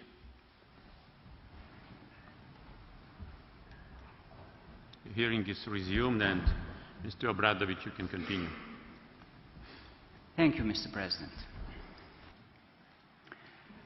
The fear of the people running away from Krajina was fully justified by the horrific destiny of those who decided to stay behind, waiting for the Croatian governmental troops. As the report of the UN Secretary General of 18 October 1995 states, the number of those Krajina Serbs was extremely small. The most of them were elderly and disabled persons who could not escape with others. However, according to many sources of evidence, these people were slaughtered by Croatian forces en masse. When several Serbs from the village of Golubic, near Knin, decided to end fleeing and return to their village, they stopped at a place called Radljevac to take some fuel. They were found there by Croatian soldiers who opened fire without any explanation and killed all 7 of them. This incident was recorded by the Croatian Helsinki Committee for Human Rights. The executions continued next day at the same place. Veritas has recorded that on 4th and 5th of August, 10 civilians and 3 prisoners of war were executed in the village of Radljevac. Their names, as well as the names of all other victims that I will further mention, are listed in the statement of the expert witness Savo Štrbac. However, even if the victims from Radljevac managed to reach their village of Golubic, the destiny of them would be the same. According to Veritas, the Croatian army conducted cleansing of that village on 6th of August. At least 15 Serbs were killed in Golubic on that day, while the 16th inhabitant committed suicide. Those were literally all who were found in the village by the Croatian soldiers. This is how the Croatian Helsinki Committee for Human Rights described the destiny of some of them in its 2001 report. Quote, Nikola Panic, born 1935, disabled, killed on August 6, 1995, in Golubic. His head was found 50 meters away from the murder spot. Allegedly, soldiers played football with his head. The corpse of Maria Banjanin, 89-year-old from Gračac, was found with her head cut off. The head was found without eyes. Unknown female, around 74 years, was found tied with a fishing net. The automobile tire was found around her neck, which seemed burnt. In the vicinity of Golubic, UN registered a dead man and women. The man's nose and ears were cut off. End quote. The ICTY prosecutor did not deal with these incidents. No one has ever been convicted for these crimes before the domestic courts in Croatia. On the other side, 3 witnesses in Gotovina testified on the brutal executions of the remaining inhabitants of the Uzdolje village on 6th of August, also in the Knin municipality. The trial chamber referred to their statements as reliable and trustworthy. According to these witnesses, 7 persons were killed and 200 houses were burnt by the soldiers of the Croatian army. 2 eyewitnesses of this execution, protected witness P. 67, who was wounded in this massacre, and witness Dragutin Junjga, who managed to escape before the execution took place, found a shelter in the mountain area behind the village. All the victims of the Uzdolje massacre were elderly people who were found on the road. They did not resist Croatian soldiers in any way. In the village of Mokro Polje, near Knin, the Croatian soldiers also killed 6 Serbs on 6th of August 1995. 4 refugees they met in the village and 2 old women. Witness Ilija Babic, for whom Croatia did not wish cross-examination, survived the massacre, hidden in the compound of his house. The Croat soldiers killed everyone who was found in the village. Not one has ever been accused for this massacre. According to the Croatian Helsinki Committee for Human Rights report, the massive killings of the Krajina Serbs were also committed in the following Dalmatian villages: Strmica, 15 victims; Oton, 8 victims; Vrbnik, 9 victims; Žagrović, 16 victims; Ivoševci, 14 killed and 10 missing persons, and many others. The Croatian army applied the same pattern of conduct in Lika region. On 4th of August 1995, 14 inhabitants of the village of Kijani, near Gračac, decided to stay at their homes, waiting for the Croatian troops, while all others were leaving the village. The remaining villagers were killed, all of them. The ICTY witness, Mila Sovilj, stated before the trial chamber in Gotovina that his father Vlade did not want to leave the village because he had heard radio announcements of President Tužman's proclamation that people should not leave their homes as nothing would happen to them. 10 days later, his son, Mile Sovilj, reported to the Red Cross in Serbia, Umprofor, and Veritas that his father had disappeared. The witness later heard that his father was killed by Croatian forces on 8th of August 1995, along with all others who had remained behind in Kijani. According to a Croatian identification form, a completely burnt body, numbered 302, was recovered from Bruvno, Gračac municipality, on 12th of August 1995 and buried in a local cemetery in Gračac. Body, called G04/014B, exhumed with a metal tag marked 302 from a cemetery near Gračac on 3rd of June 2002, had, among other injuries, a gunshot injury to the trunk, which was found by a forensic pathologist to be the cause of death. In 2004, Croatian authorities in Zagreb identified by DNA analysis body G04/014B, exhumed from Gračac Cemetery, as Vlade Sovilj, born in 1941. Although the ICTY trial chamber found that the evidence indicated that Vlade Sovilj had been killed by a gunshot to his trunk on or around 8th of August 1995 in Gračac municipality, it considered that the evidence was insufficient regarding the circumstances under which or by whom Vlade Sovilj was killed. There was no survivor of the Kijani massacre, as well as it was a case in many other Krajina places during Operation Storm.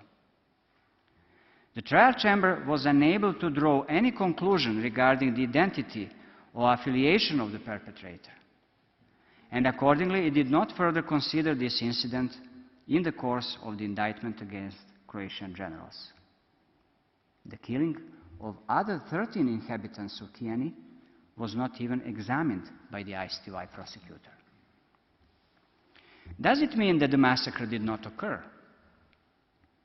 I do not think that such a conclusion can be inferred by anyone who is faithful and reasonable. Without information as to the affiliation of the perpetrators, the criminal tribunal dealing with the accusation of one military officer, Gotovina, and one police officer, Markac, could not come to any finding beyond reasonable doubt concerning their personal liability for the specific criminal incident. Yet, this is not a case of the individual criminal responsibility. The subject matter of this case, distinguished members of the court, is the state responsibility.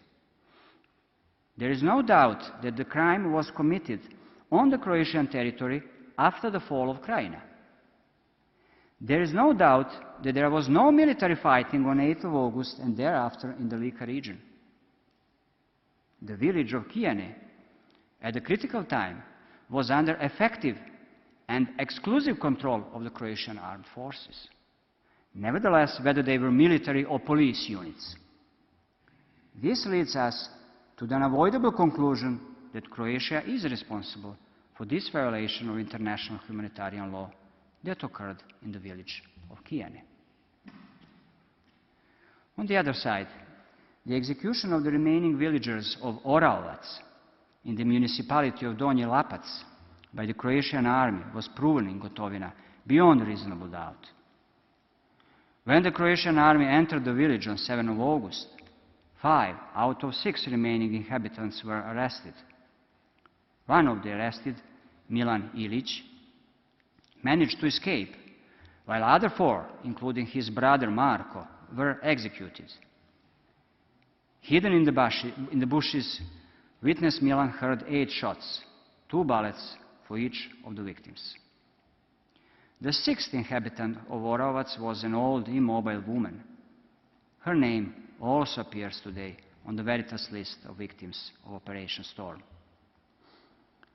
For the purpose of this case, I am fully aware that one can say that the number of victims in the village of Orovac was small, 4 or 5. Yet, such an observation has only a relative significance for our case. Firstly, if we take a deeper look to the events, we will see that the killings in all villages that I have mentioned, as well as in many others, were committed on the same route of the Croatian forces, in the same killing operation. That happened in the course of a couple of days. Thus, these executions should not be observed as isolated incidents. Secondly, there is no doubt that the perpetrators in Orovac had intention to kill all remaining Serbs in the village. They executed 4 victims, while the 5th, Milan Ilić, skillfully escaped from the executors. Does anyone have any reasonable doubt what would happen if 15 Serbs remained in the village? Or 115? Some technical questions of the execution must have been deliberated by the perpetrators in the last case, and we cannot speculate how they would solve the problem. But nonetheless, there is no doubt that the perpetrators from Orovac, as well as from many other slaughter places, clearly showed their intent to kill all Serbs found in the villages. Nevertheless, the ICTY Appeals Chamber reversed the trial judgment in Gotovina. No one has been convicted for the massacre of innocent civilians in Orovac, as well as no single perpetrator has ever been convicted for the massacre in Kijani. A massive execution of civilians in the mountain village of Komić, in the municipality of Titova Korenica, also in the Lika region, has never found its place in any international or domestic indictment. 7 Serb peasants who stayed peacefully at their homes were brutally killed. Some of them were burned together with their houses. The others managed to escape to the hills around the village. This is also a fact to which I have a duty to draw the attention of the court. Krajina has a specific topographic terrain. It is a mountain area where many hamlets are difficult to be approached, where the houses were not one nearby another. Shots in one hamlet were heard by the inhabitants of the others, who have enough time to escape to the hills and forests. These images of the Krajina region explain how the cleansing operation of the Croatian army has not resulted in more victims.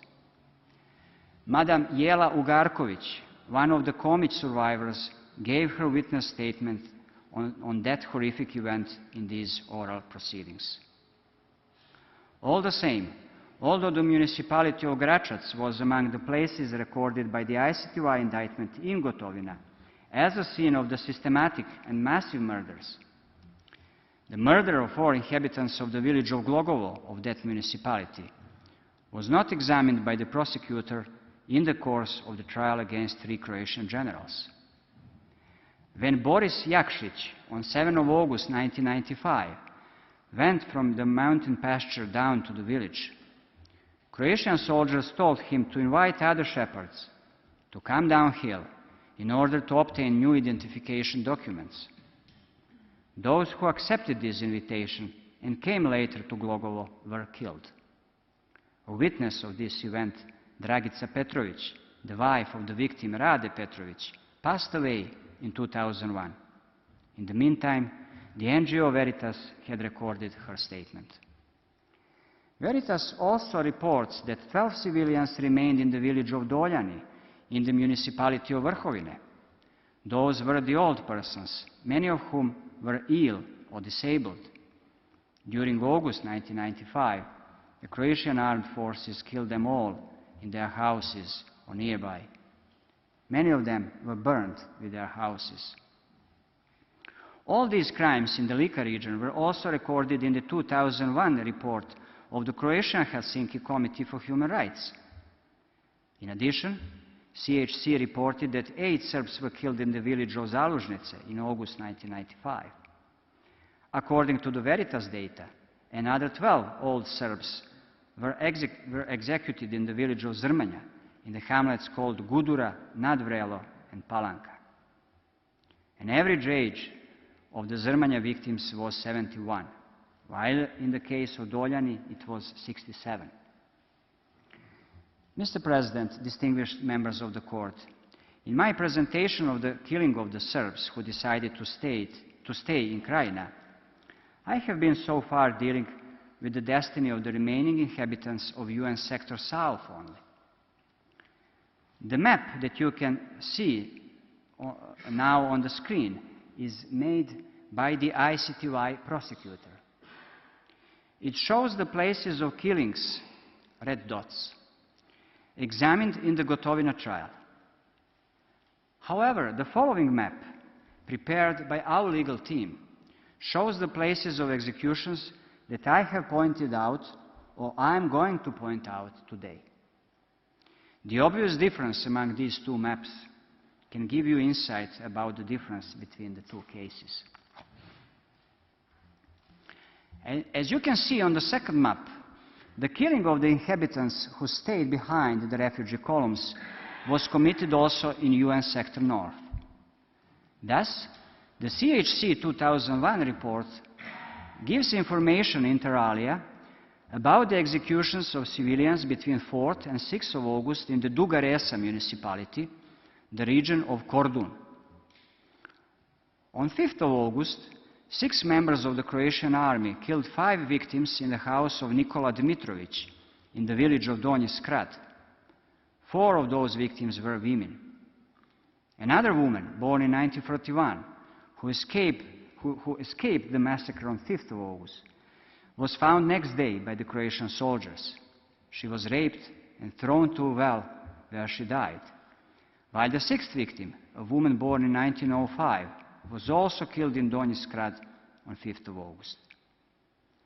CHC reports also about the murder of 5 civilians on 8th or 9th of August in the village of Čremušnica, in the municipality of Vrgin Most, as well as of 5 burnt corpses found in the village of Bijeli Klanac.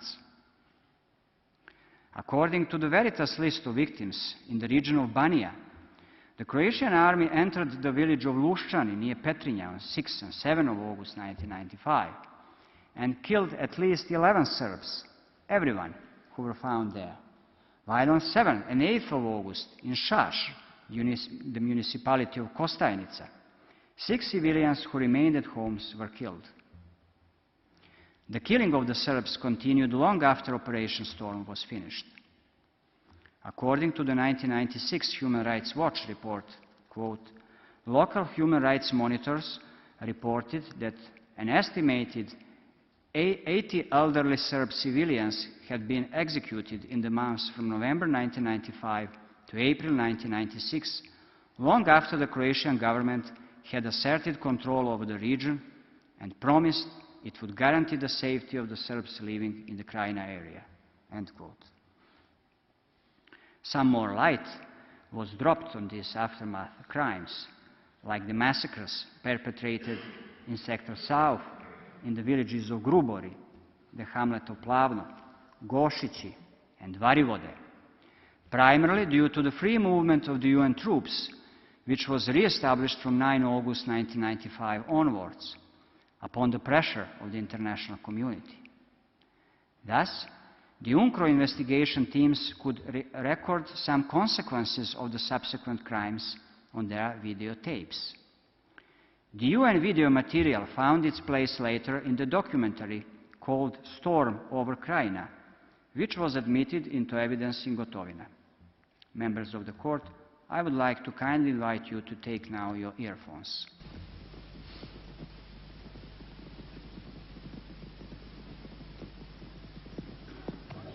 Well, we visited the Plavno Valley yesterday to meet with a group of residents in one town there, and we observed that across the valley another town was apparently on fire. There was a huge plume of smoke, and so we visited that town in the afternoon, and we found that in fact almost every structure in this hillside village was in flames.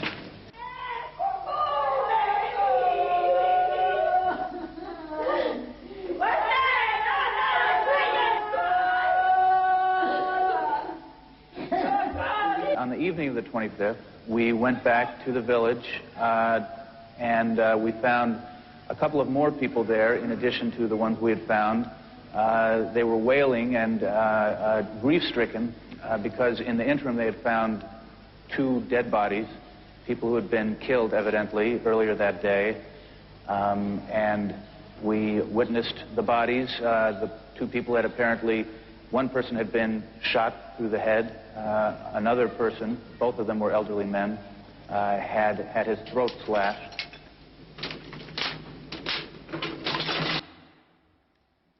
These executions were examined at the Gotovina trial, and several reliable witness statements of the UN monitors were heard in the neighboring tribunal. Moreover, a couple of criminal proceedings were opened in Croatia.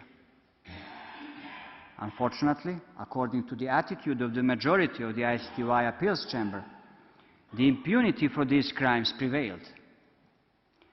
Neither the Croatian domestic courts have convicted a single perpetrator for the massacres of the innocent old people in Grubori, Gošići, and Varivode. In the documentary, we could find a recorded statement of a lady from Varivode. Her name is Jelka, who said, "So they went from house to house. As they found someone, thus they killed him." Then the journalist asked her, "You weren't there?" And she answered, "No, we weren't. If we were, we would not be here now." Indeed, this statement, as well as the video itself, could not be of a great probative value for the individual criminal responsibility. However, her statement raises a question: who the witnesses of the storm killing are today? There are not so many of them who could be eyewitnesses 19 years later. Mr. Babic and Madam Ugarkovic are the persons who managed to escape the killing by hiding themselves. The ICTY witness Ilic and Junga were skillful enough to run away from the death squads. Mr. Shusha believes that he survived just because he was lucky to be registered by the Red Cross in Knin before he was brought to the Croatian military police. While Mr. Mrkobrad, at his surrender at Glina, faced the young Croatian soldier who did not have nerve to kill him. Mirko Mrkobrad was lucky enough. Many others were not. These horrific facts are something that I think should be taken into account by the members of the court in deliberation of the counterclaim. Finally, how hopeless was the destiny of the Serbs who remained in the Krajina after Operation Storm can be understood from the statement of the ICTY witness Peter Marti, UN official, who testified that he was very surprised when he had seen Serb Milan Marčetić still alive at his home. According to his statement, Marti had even asked Marčetić how it had been possible that he had still been alive in his village in Krajina. Soon afterwards, on 12 October 1995, Milan Marčetić was reported as killed. A precise number of victims killed by the Croatian armed forces during and after Operation Storm can never be determined. According to the ICTY witness, Mr. Mladen Bajic, the Croatian war crimes prosecutor, the most of the bodies were buried in mass graves, quote, without an on-site investigation or criminal report being filed, end quote. However, the respondent does not consider that its task is to prove the exact number of the Serbs killed in the operation. Rather, we present fully conclusive evidence that the Croatian armed forces, during and immediately after Operation Storm, conducted the mass killing of the members of the group Ukraine Serbs with intent to destroy that group as such. In our view, that is the relevant fact for the subject matter of our case. In that regard, I will refer to some sources. First of them is the list of direct victims of Operation Storm made by Veritas, as an extract from the overall list of the Serb victims on the territory of Croatia that was produced as Annex 66 to the Counter Memorial. According to Veritas, 1,719 Serbs were killed during and after the operation. The list can be treated neither as complete nor final. Furthermore, many mass graves in Croatia have still been waiting for the exhumation, while many mortal remains wait for the identification. However, Serbia considers the Veritas list as the most reliable one today. Further, the mass killing of the Serbs was also confirmed by the Croatian Helsinki Committee for Human Rights early research, published in its 2001 report. According to that report, 677 Serb civilians were murdered and went missing. In addition, CHC noted that indications existed that a number of Serb soldiers were killed after having surrendered to Croat forces. The third source concerning the killings is the report of the Special Rapporteur of the UN Commission on Human Rights, Madame Elizabeth Rehn, dated 7 November 1995. The report was produced to the court as Annex 59 to the Counter Memorial. According to paragraph 24 of the report, quote, more than 120 bodies had been discovered by the United Nations. A common murder method was shots in the back of the head, end quote. Finally, Croatia clearly and publicly admitted the massive killing in its document, published in February 1996, 6 months after the operation. It is the report of the Government of the Republic of Croatia on the implementation of the Security Council Resolution 1019 from 1995, which was circulated with the note verbal reference number PC/105/96, dated 9 February 1996, by the Permanent Mission of the Republic of Croatia to the OSCE, Vienna, to the delegations to that organization. In the report, which was attached to the note, Croatia officially stated that, quote, in the military activities during Operation Storm, the other side suffered the following fatalities: 404 soldiers belonging to paramilitary units, 462 civilians, and 45 persons whose status, military or civilian, cannot be determined. A total of 911 persons were killed. This figure includes a relatively high proportion of civilians because the enemy military units, contrary to the provisions of international law, intermixed with the civilian population, using them as a human shield, end quote. Croatia reported this at the time when there was not even an idea that the Croatian generals could be indicted by the ISTY, or that Serbia could file the claim to the International Court of Justice based on the crimes committed in Operation Storm. The official statement of February 1996 is contrary to the applicant's response in its written pleadings.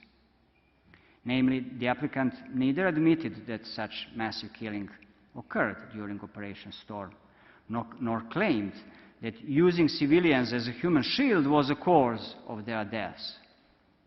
Rather, Croatia stated in its reply that, quote, some of these deaths were attributable to the acts of individual members of the Croatian army and the Croatian police, and it may be that some of those amounted to the war crime of murder."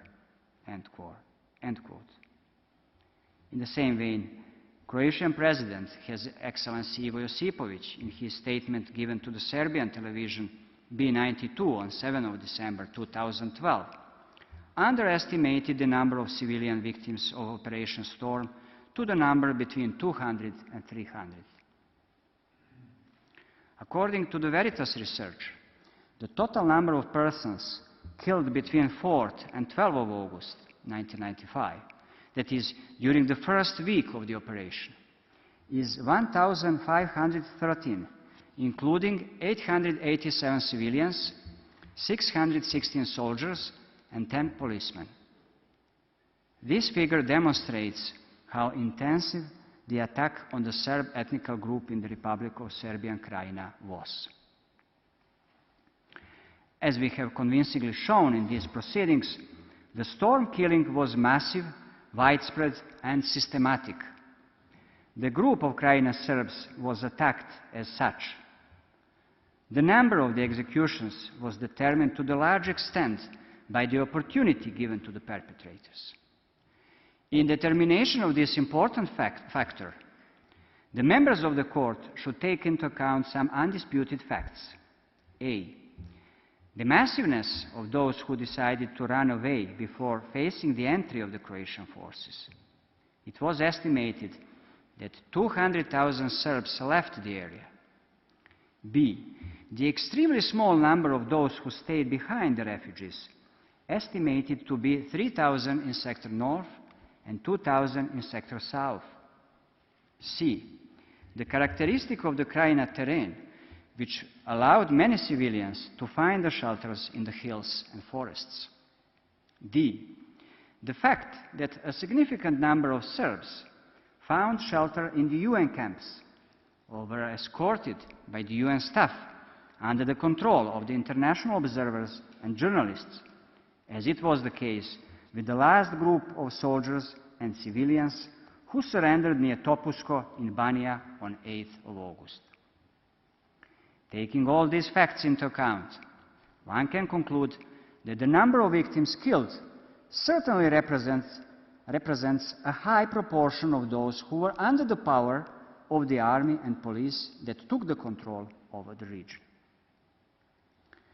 At the same time, these facts point out that the criminal case of Operation Storm cannot be equated to any other operation or incident in which the Croatian victims were recorded, including the Eastern Slavonia situation in 1991, taken as a whole.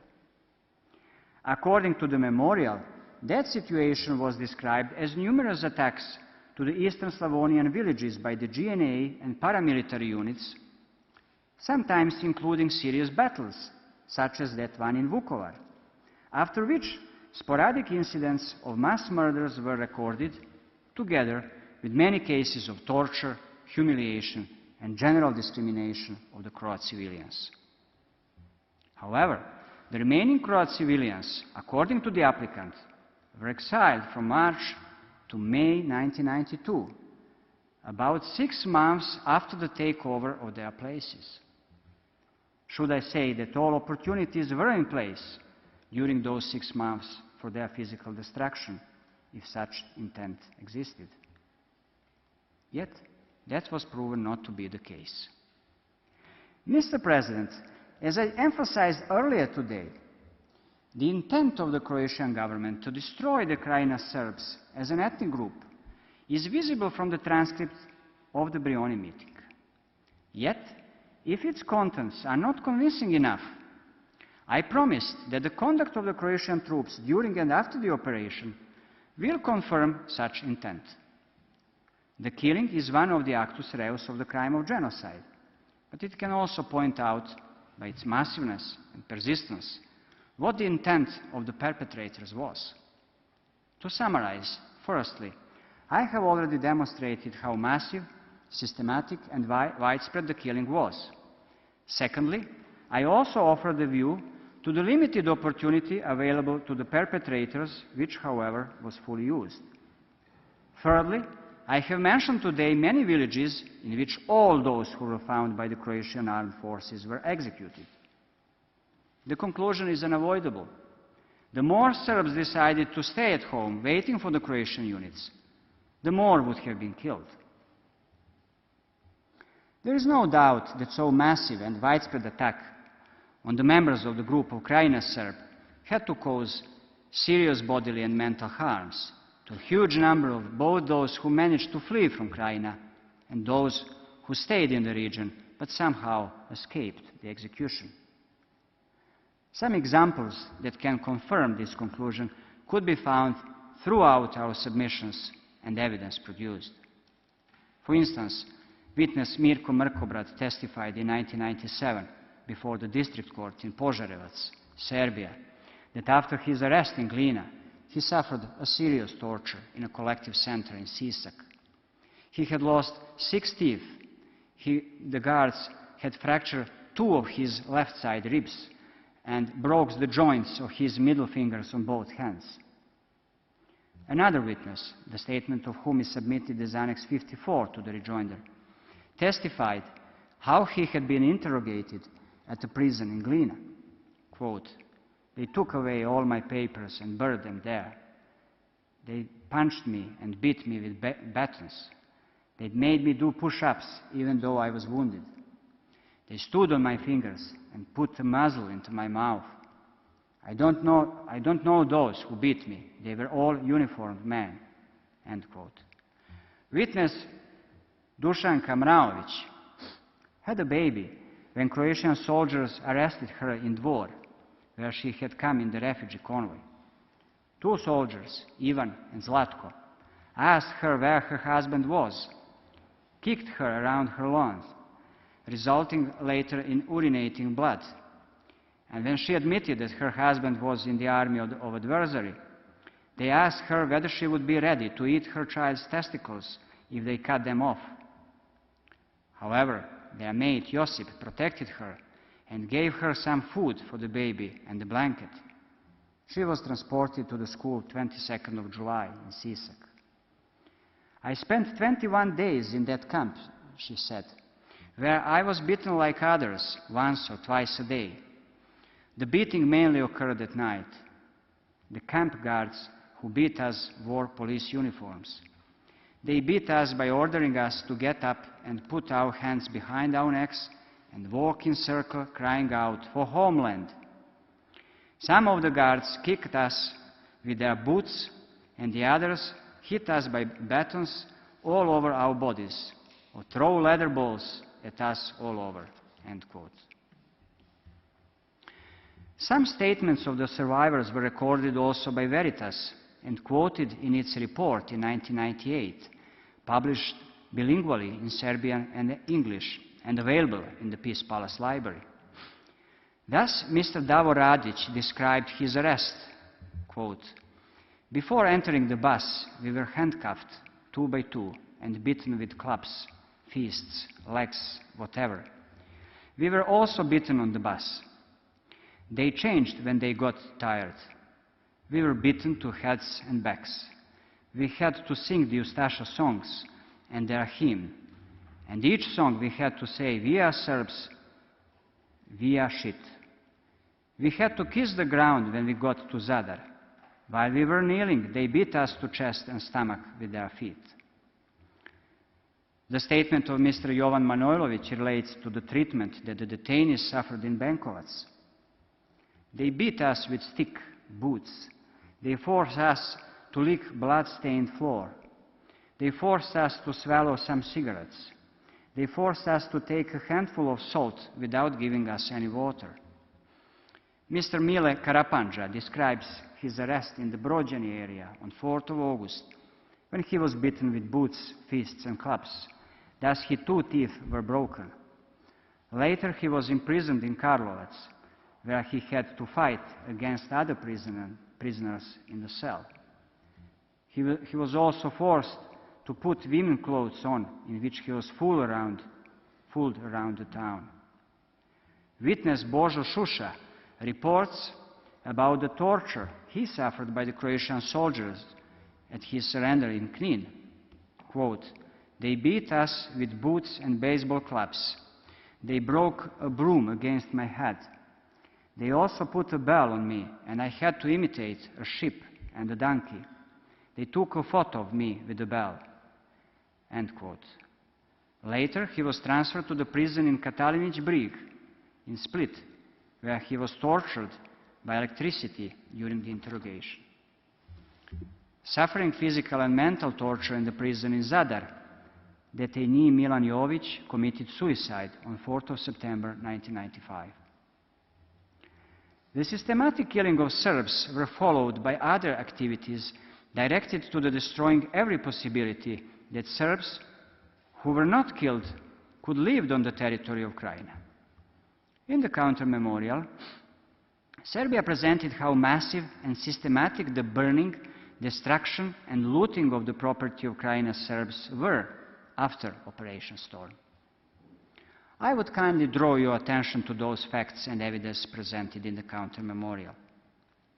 Thus, witness Andreas Dreyer from South Africa, who was a UN Security Coordinator for Sector South, testified that on 9 of August 1995, he and his colleagues, apart from tens of dead persons, observed that almost all cattle, dogs and pigs had also been shot in Knin and surrounding area.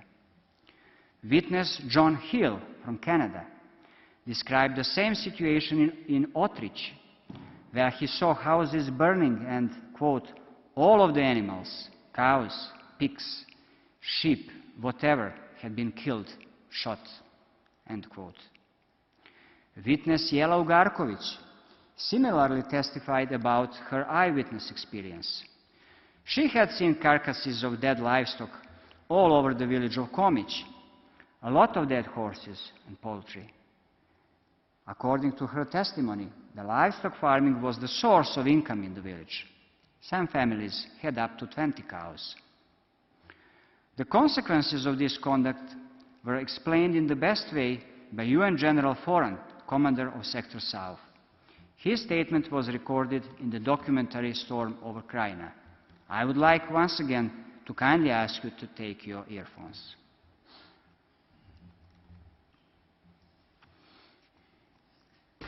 There was almost no damage done by the war itself, except the house that were, not the house, but the village that were near the zone of separation.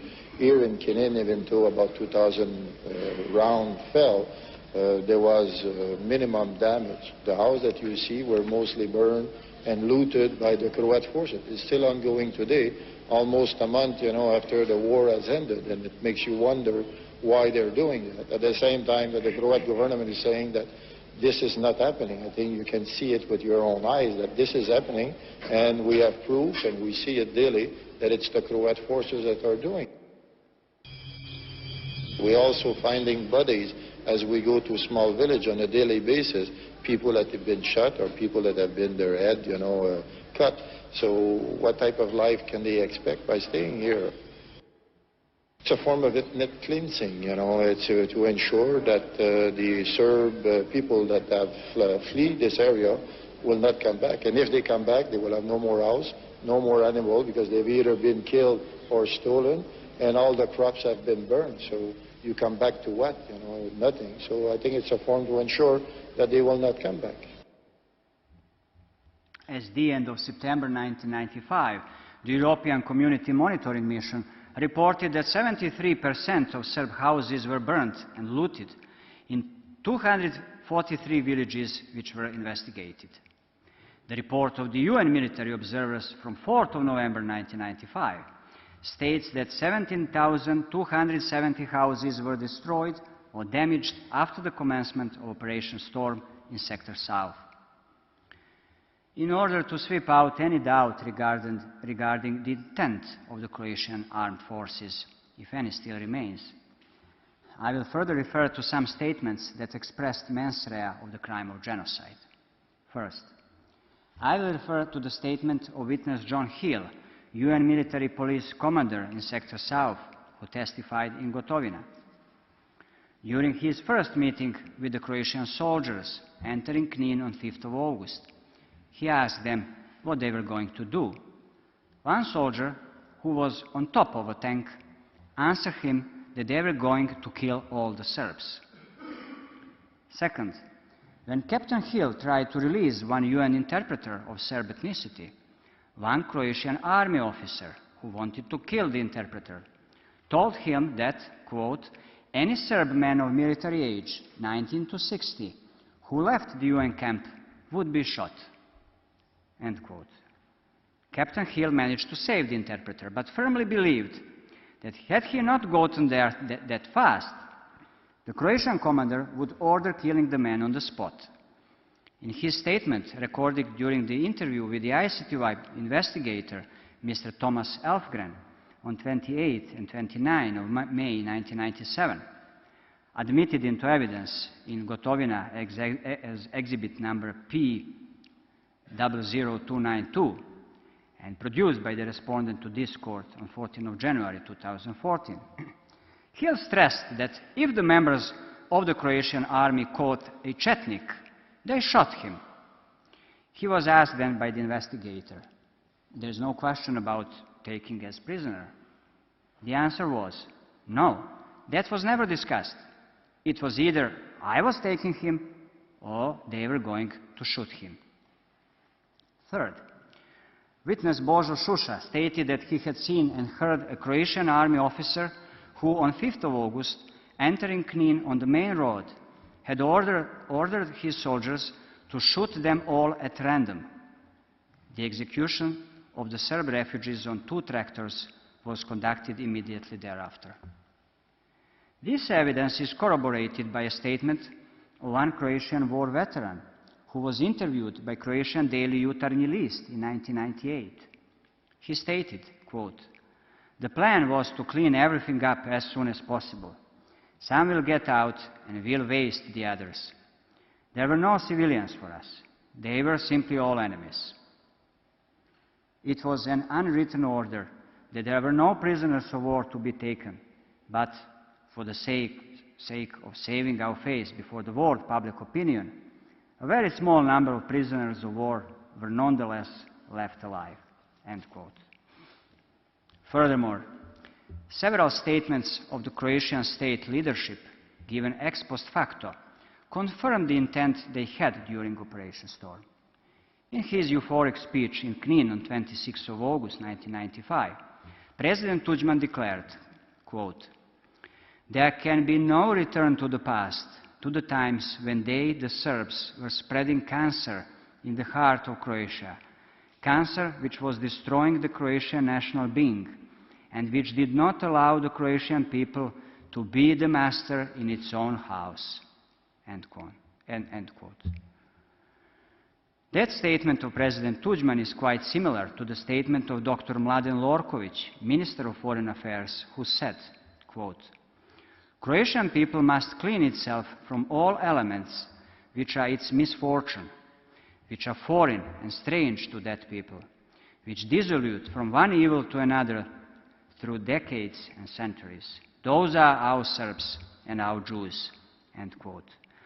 The only difference between 2 statements is that the last one was published in the newspaper Croatian People 50 years ago, on 28 of June 1941, at the beginning of the World War II genocide against Serbs, Jews, and Roma people in the independent state of Croatia.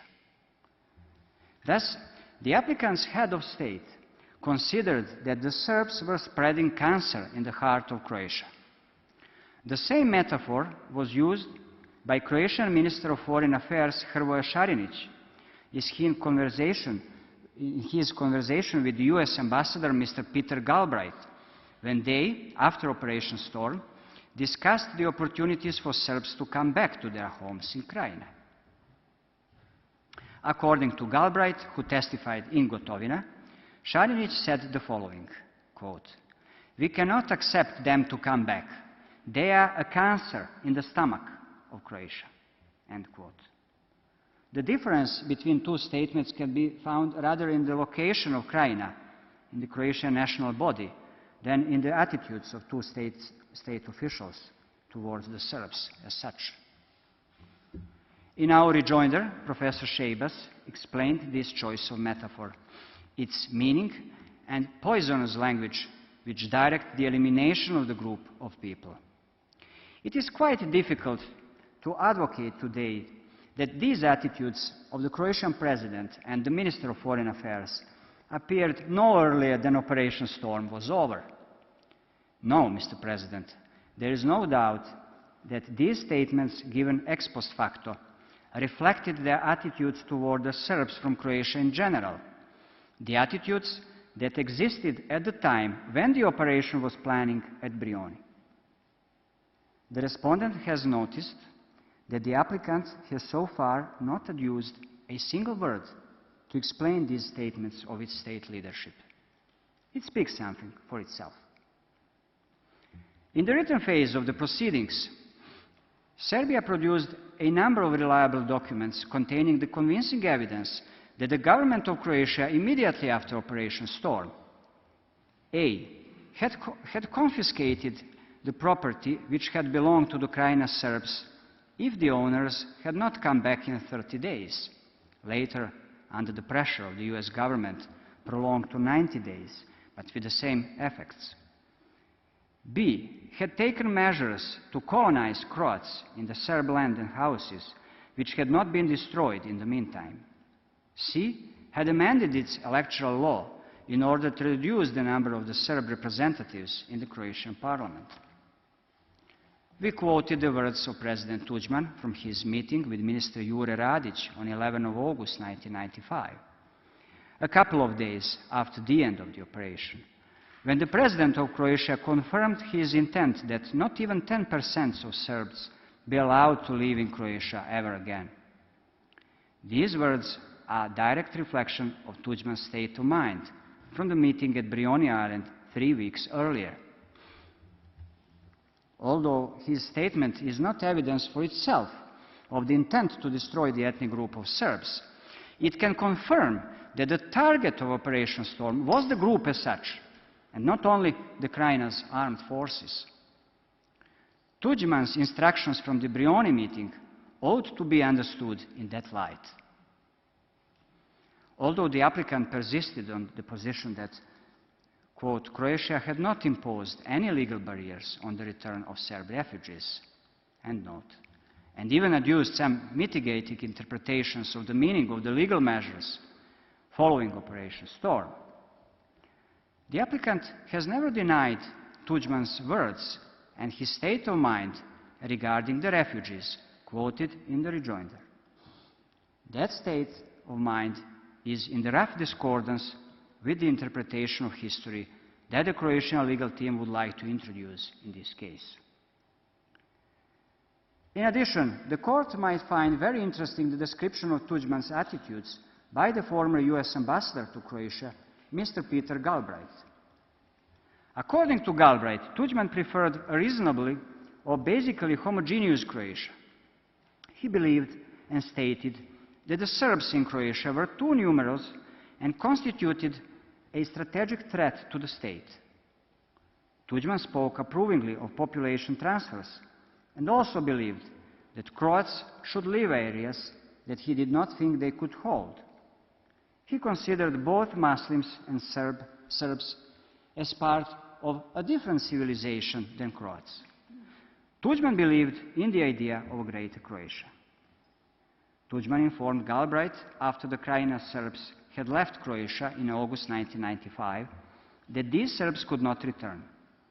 According to a US embassy cable dated 11 December 1995, Tuđman had told a visiting US congressman that it would be impossible for these Serbs to return to the place where their families lived for centuries. Galbraith stated that since this was Tuđman's policy, it was also Croatia's policy.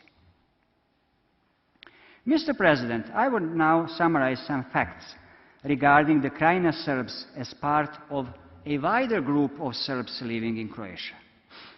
It is not in dispute that Croatian Serbs constitute a specific national or ethnic group and that the Serb population living in Krajina represented a substantial part of that national or ethnic group.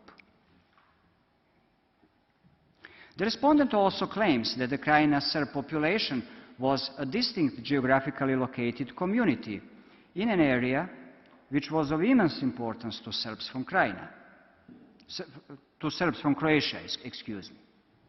Krajina, the same meaning as Ukraine, was a specific center of Serbian life in Croatia for centuries, as we demonstrated in the counter memorial. The most prominent member of that community was a famous American inventor from the first half of 20th century, Nikola Tesla, born in the Lika region of the Austro-Hungarian Empire. During the armed conflict, Krajina was also an emblematic part of the overall group of Serbs living in Croatia. As the respondent presented in the counter memorial, Krajina, as a UN protected area, as well as a state in statu nascendi, was of immense importance to Croatian Serbs and their resistance to the government of Croatia. According to General Gotovina, Knin was the psychologically and politically vital for rebel Serbs. As I demonstrated today, Operation Storm was an attack to the whole population of Krajina. The Croatian armed forces used each and every opportunity to kill all Serbs present in that limited area. Due to the timely withdrawal of the Serb population, that opportunity, fortunately, was not so huge. Today, the Krajina Serbs do not exist as such. They cannot be found anywhere as a distinct group of Serbs from Croatia, including in Serbia, where a majority of the Croatian refugees found their shelter. They have been intermixed with other Serbs, while their unique and recognizable culture and traditional characteristics have been lost. Finally, if one compares the Croatian census from 1991 for the places I mentioned today as sites of the massive executions with the 2011 census, the following conclusion will be unavoidable. The group of Krajina Serbs as such is physically destroyed. Mr. President, distinguished members of the court, if you allow me, I will further respond to some specific factual allegations by which the applicant challenges the counterclaim. Thus, Croatia reports that, according to a Slovenian newspaper dated 7 August 1995, the army of Bosnian Serbs bombed a convoy of the Serb soldiers and civilians retreating from Croatia. It was allegedly conducted 3 times, killing 20 and injuring over 100 persons. This allegation, which is in the same vein with the shameful thesis of genocide, as expressed in paragraph 2 of the application instituting proceedings, has not been supported by any evidence. The Croatian legal team is persistent in forgetting that the litigant seeking to establish the fact bears the burden of proving it. The same can be commented for the next implausible counter-allegation of the applicant, namely, that the Serb refugee columns, quote, were on occasion caught in the crossfire, end quote, or that the tanks of the Serbian army of Krajina were treading over the columns of refugees. No evidence has been produced. It seems that Croatia is more hesitant in this case to admit causing victims among the Serb refugees than she was in its report from February 1996. Thus, Croatia adduced the objection that it cannot be held responsible for any casualties caused by the Bosnian Army's 5th Corps, which was also involved in the fighting, or for any columns targeted in Bosnia-Herzegovina. Yet, the Bosnian 5th Corps did not invade the Croatian territory on its own will. The Bosnian army was invited by the Croatian government to be involved in Operation Storm, fighting together against the joint enemy. Again and again, our distinguished adversary forgets the Brioni transcript, in which President Tužman discussed with his high military personnel the deployment and military actions of the Bosnian Army's 5th Corps.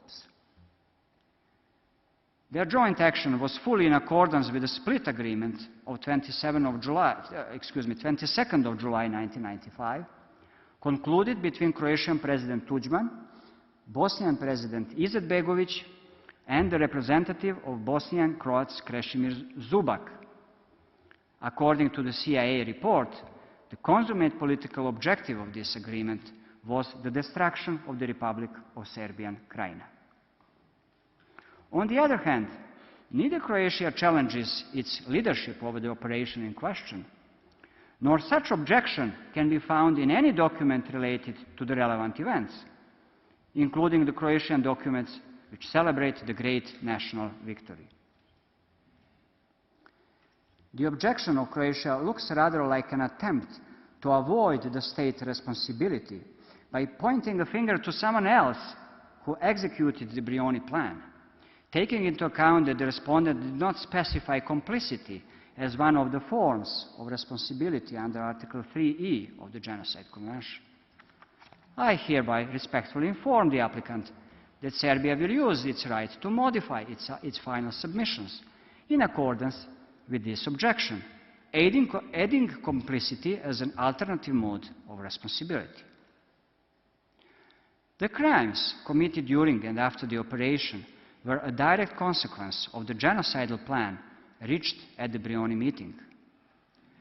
The respondent provided the court with 3 affidavits in which the eyewitnesses had described how the Croatian and Bosnian troops attacked the Serb refugee column on the road Glina-Dvor, each from one side of the road. In order to avoid any misunderstanding, I would remind the court that there are also several affidavits in which another 4 eyewitnesses had testified that their refugee columns had been attacked in the same area by the Croatian units exclusively.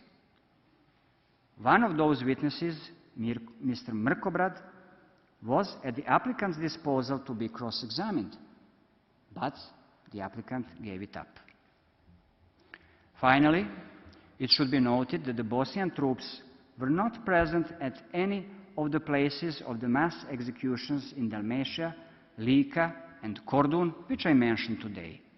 The map number 9, annexed to the counter memorial, contains the plan of Operation Storm as drawn by the CIA experts. The green arrows mark the position and movements of the Bosnian 5th Corps in a very limited border area.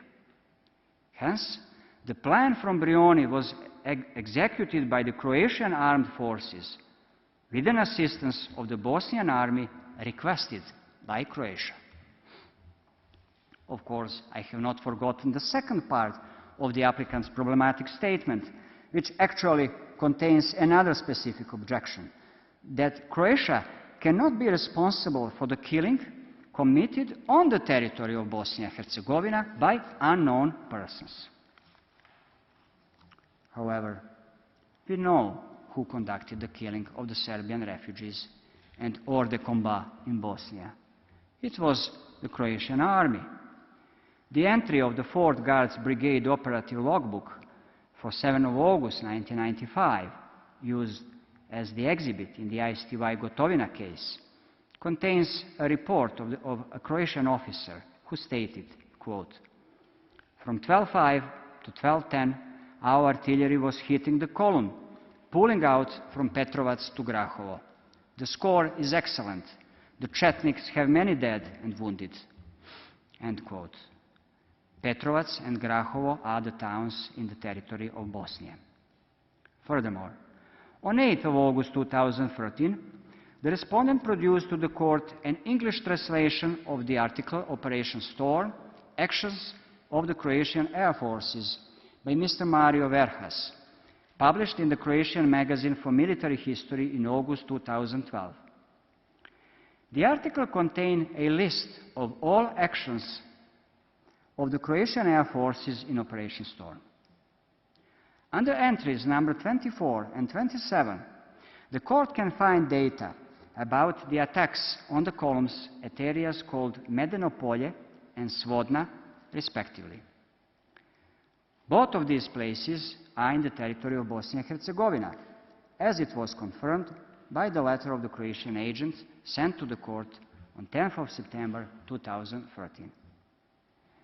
The Air Force attack on Medeno Polje at the hamlet called Bravsko, between Petrovac and Sanski Most, was conducted on 7th of August.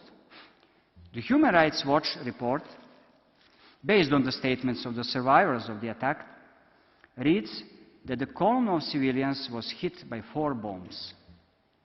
In the ISTY case Gotovina et al., protected witness P56 testified about this attack and confirmed that several civilian cars were hit in addition to 2 trucks that were burning.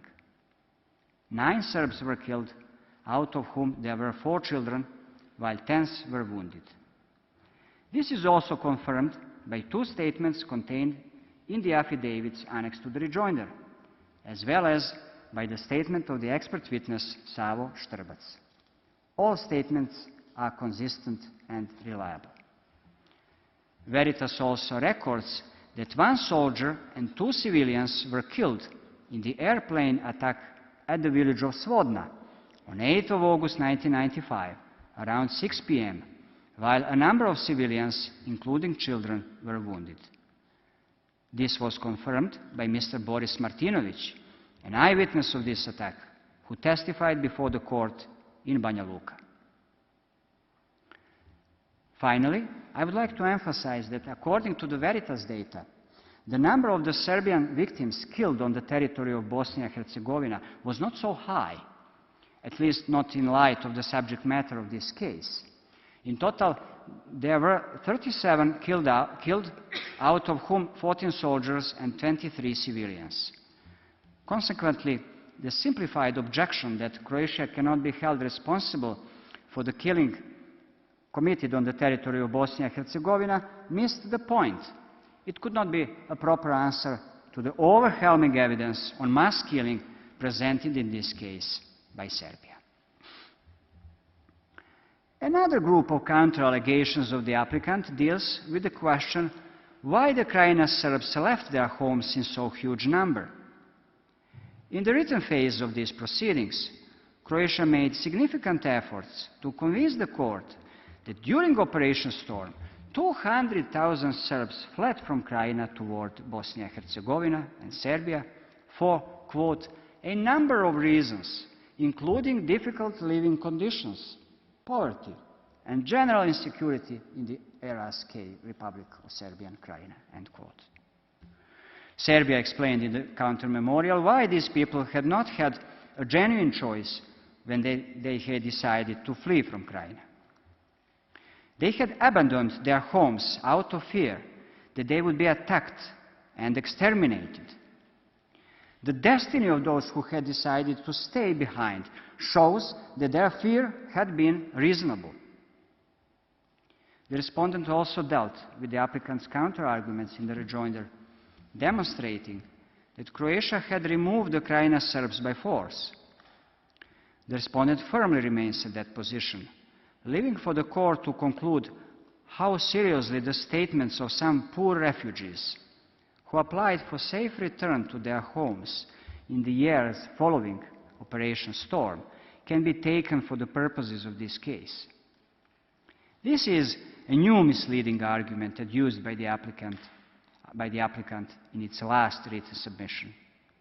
However, the reliability and probative weight of the statements of the refugees who had to plea to their state to allow them to come back is of the same quality as the irrelevant argument that the ISTY in Gotovina, quote, did not identify by name any Serb civilian who claimed to have fled due to fear of shelling, end quote. A lack of full understanding of the subject matter of this case leads the applicant to another pointless effort. Croatia relentlessly tried to prove the existence of evacuation plans in the Republic of Serbia and Krajina, as it could change anything.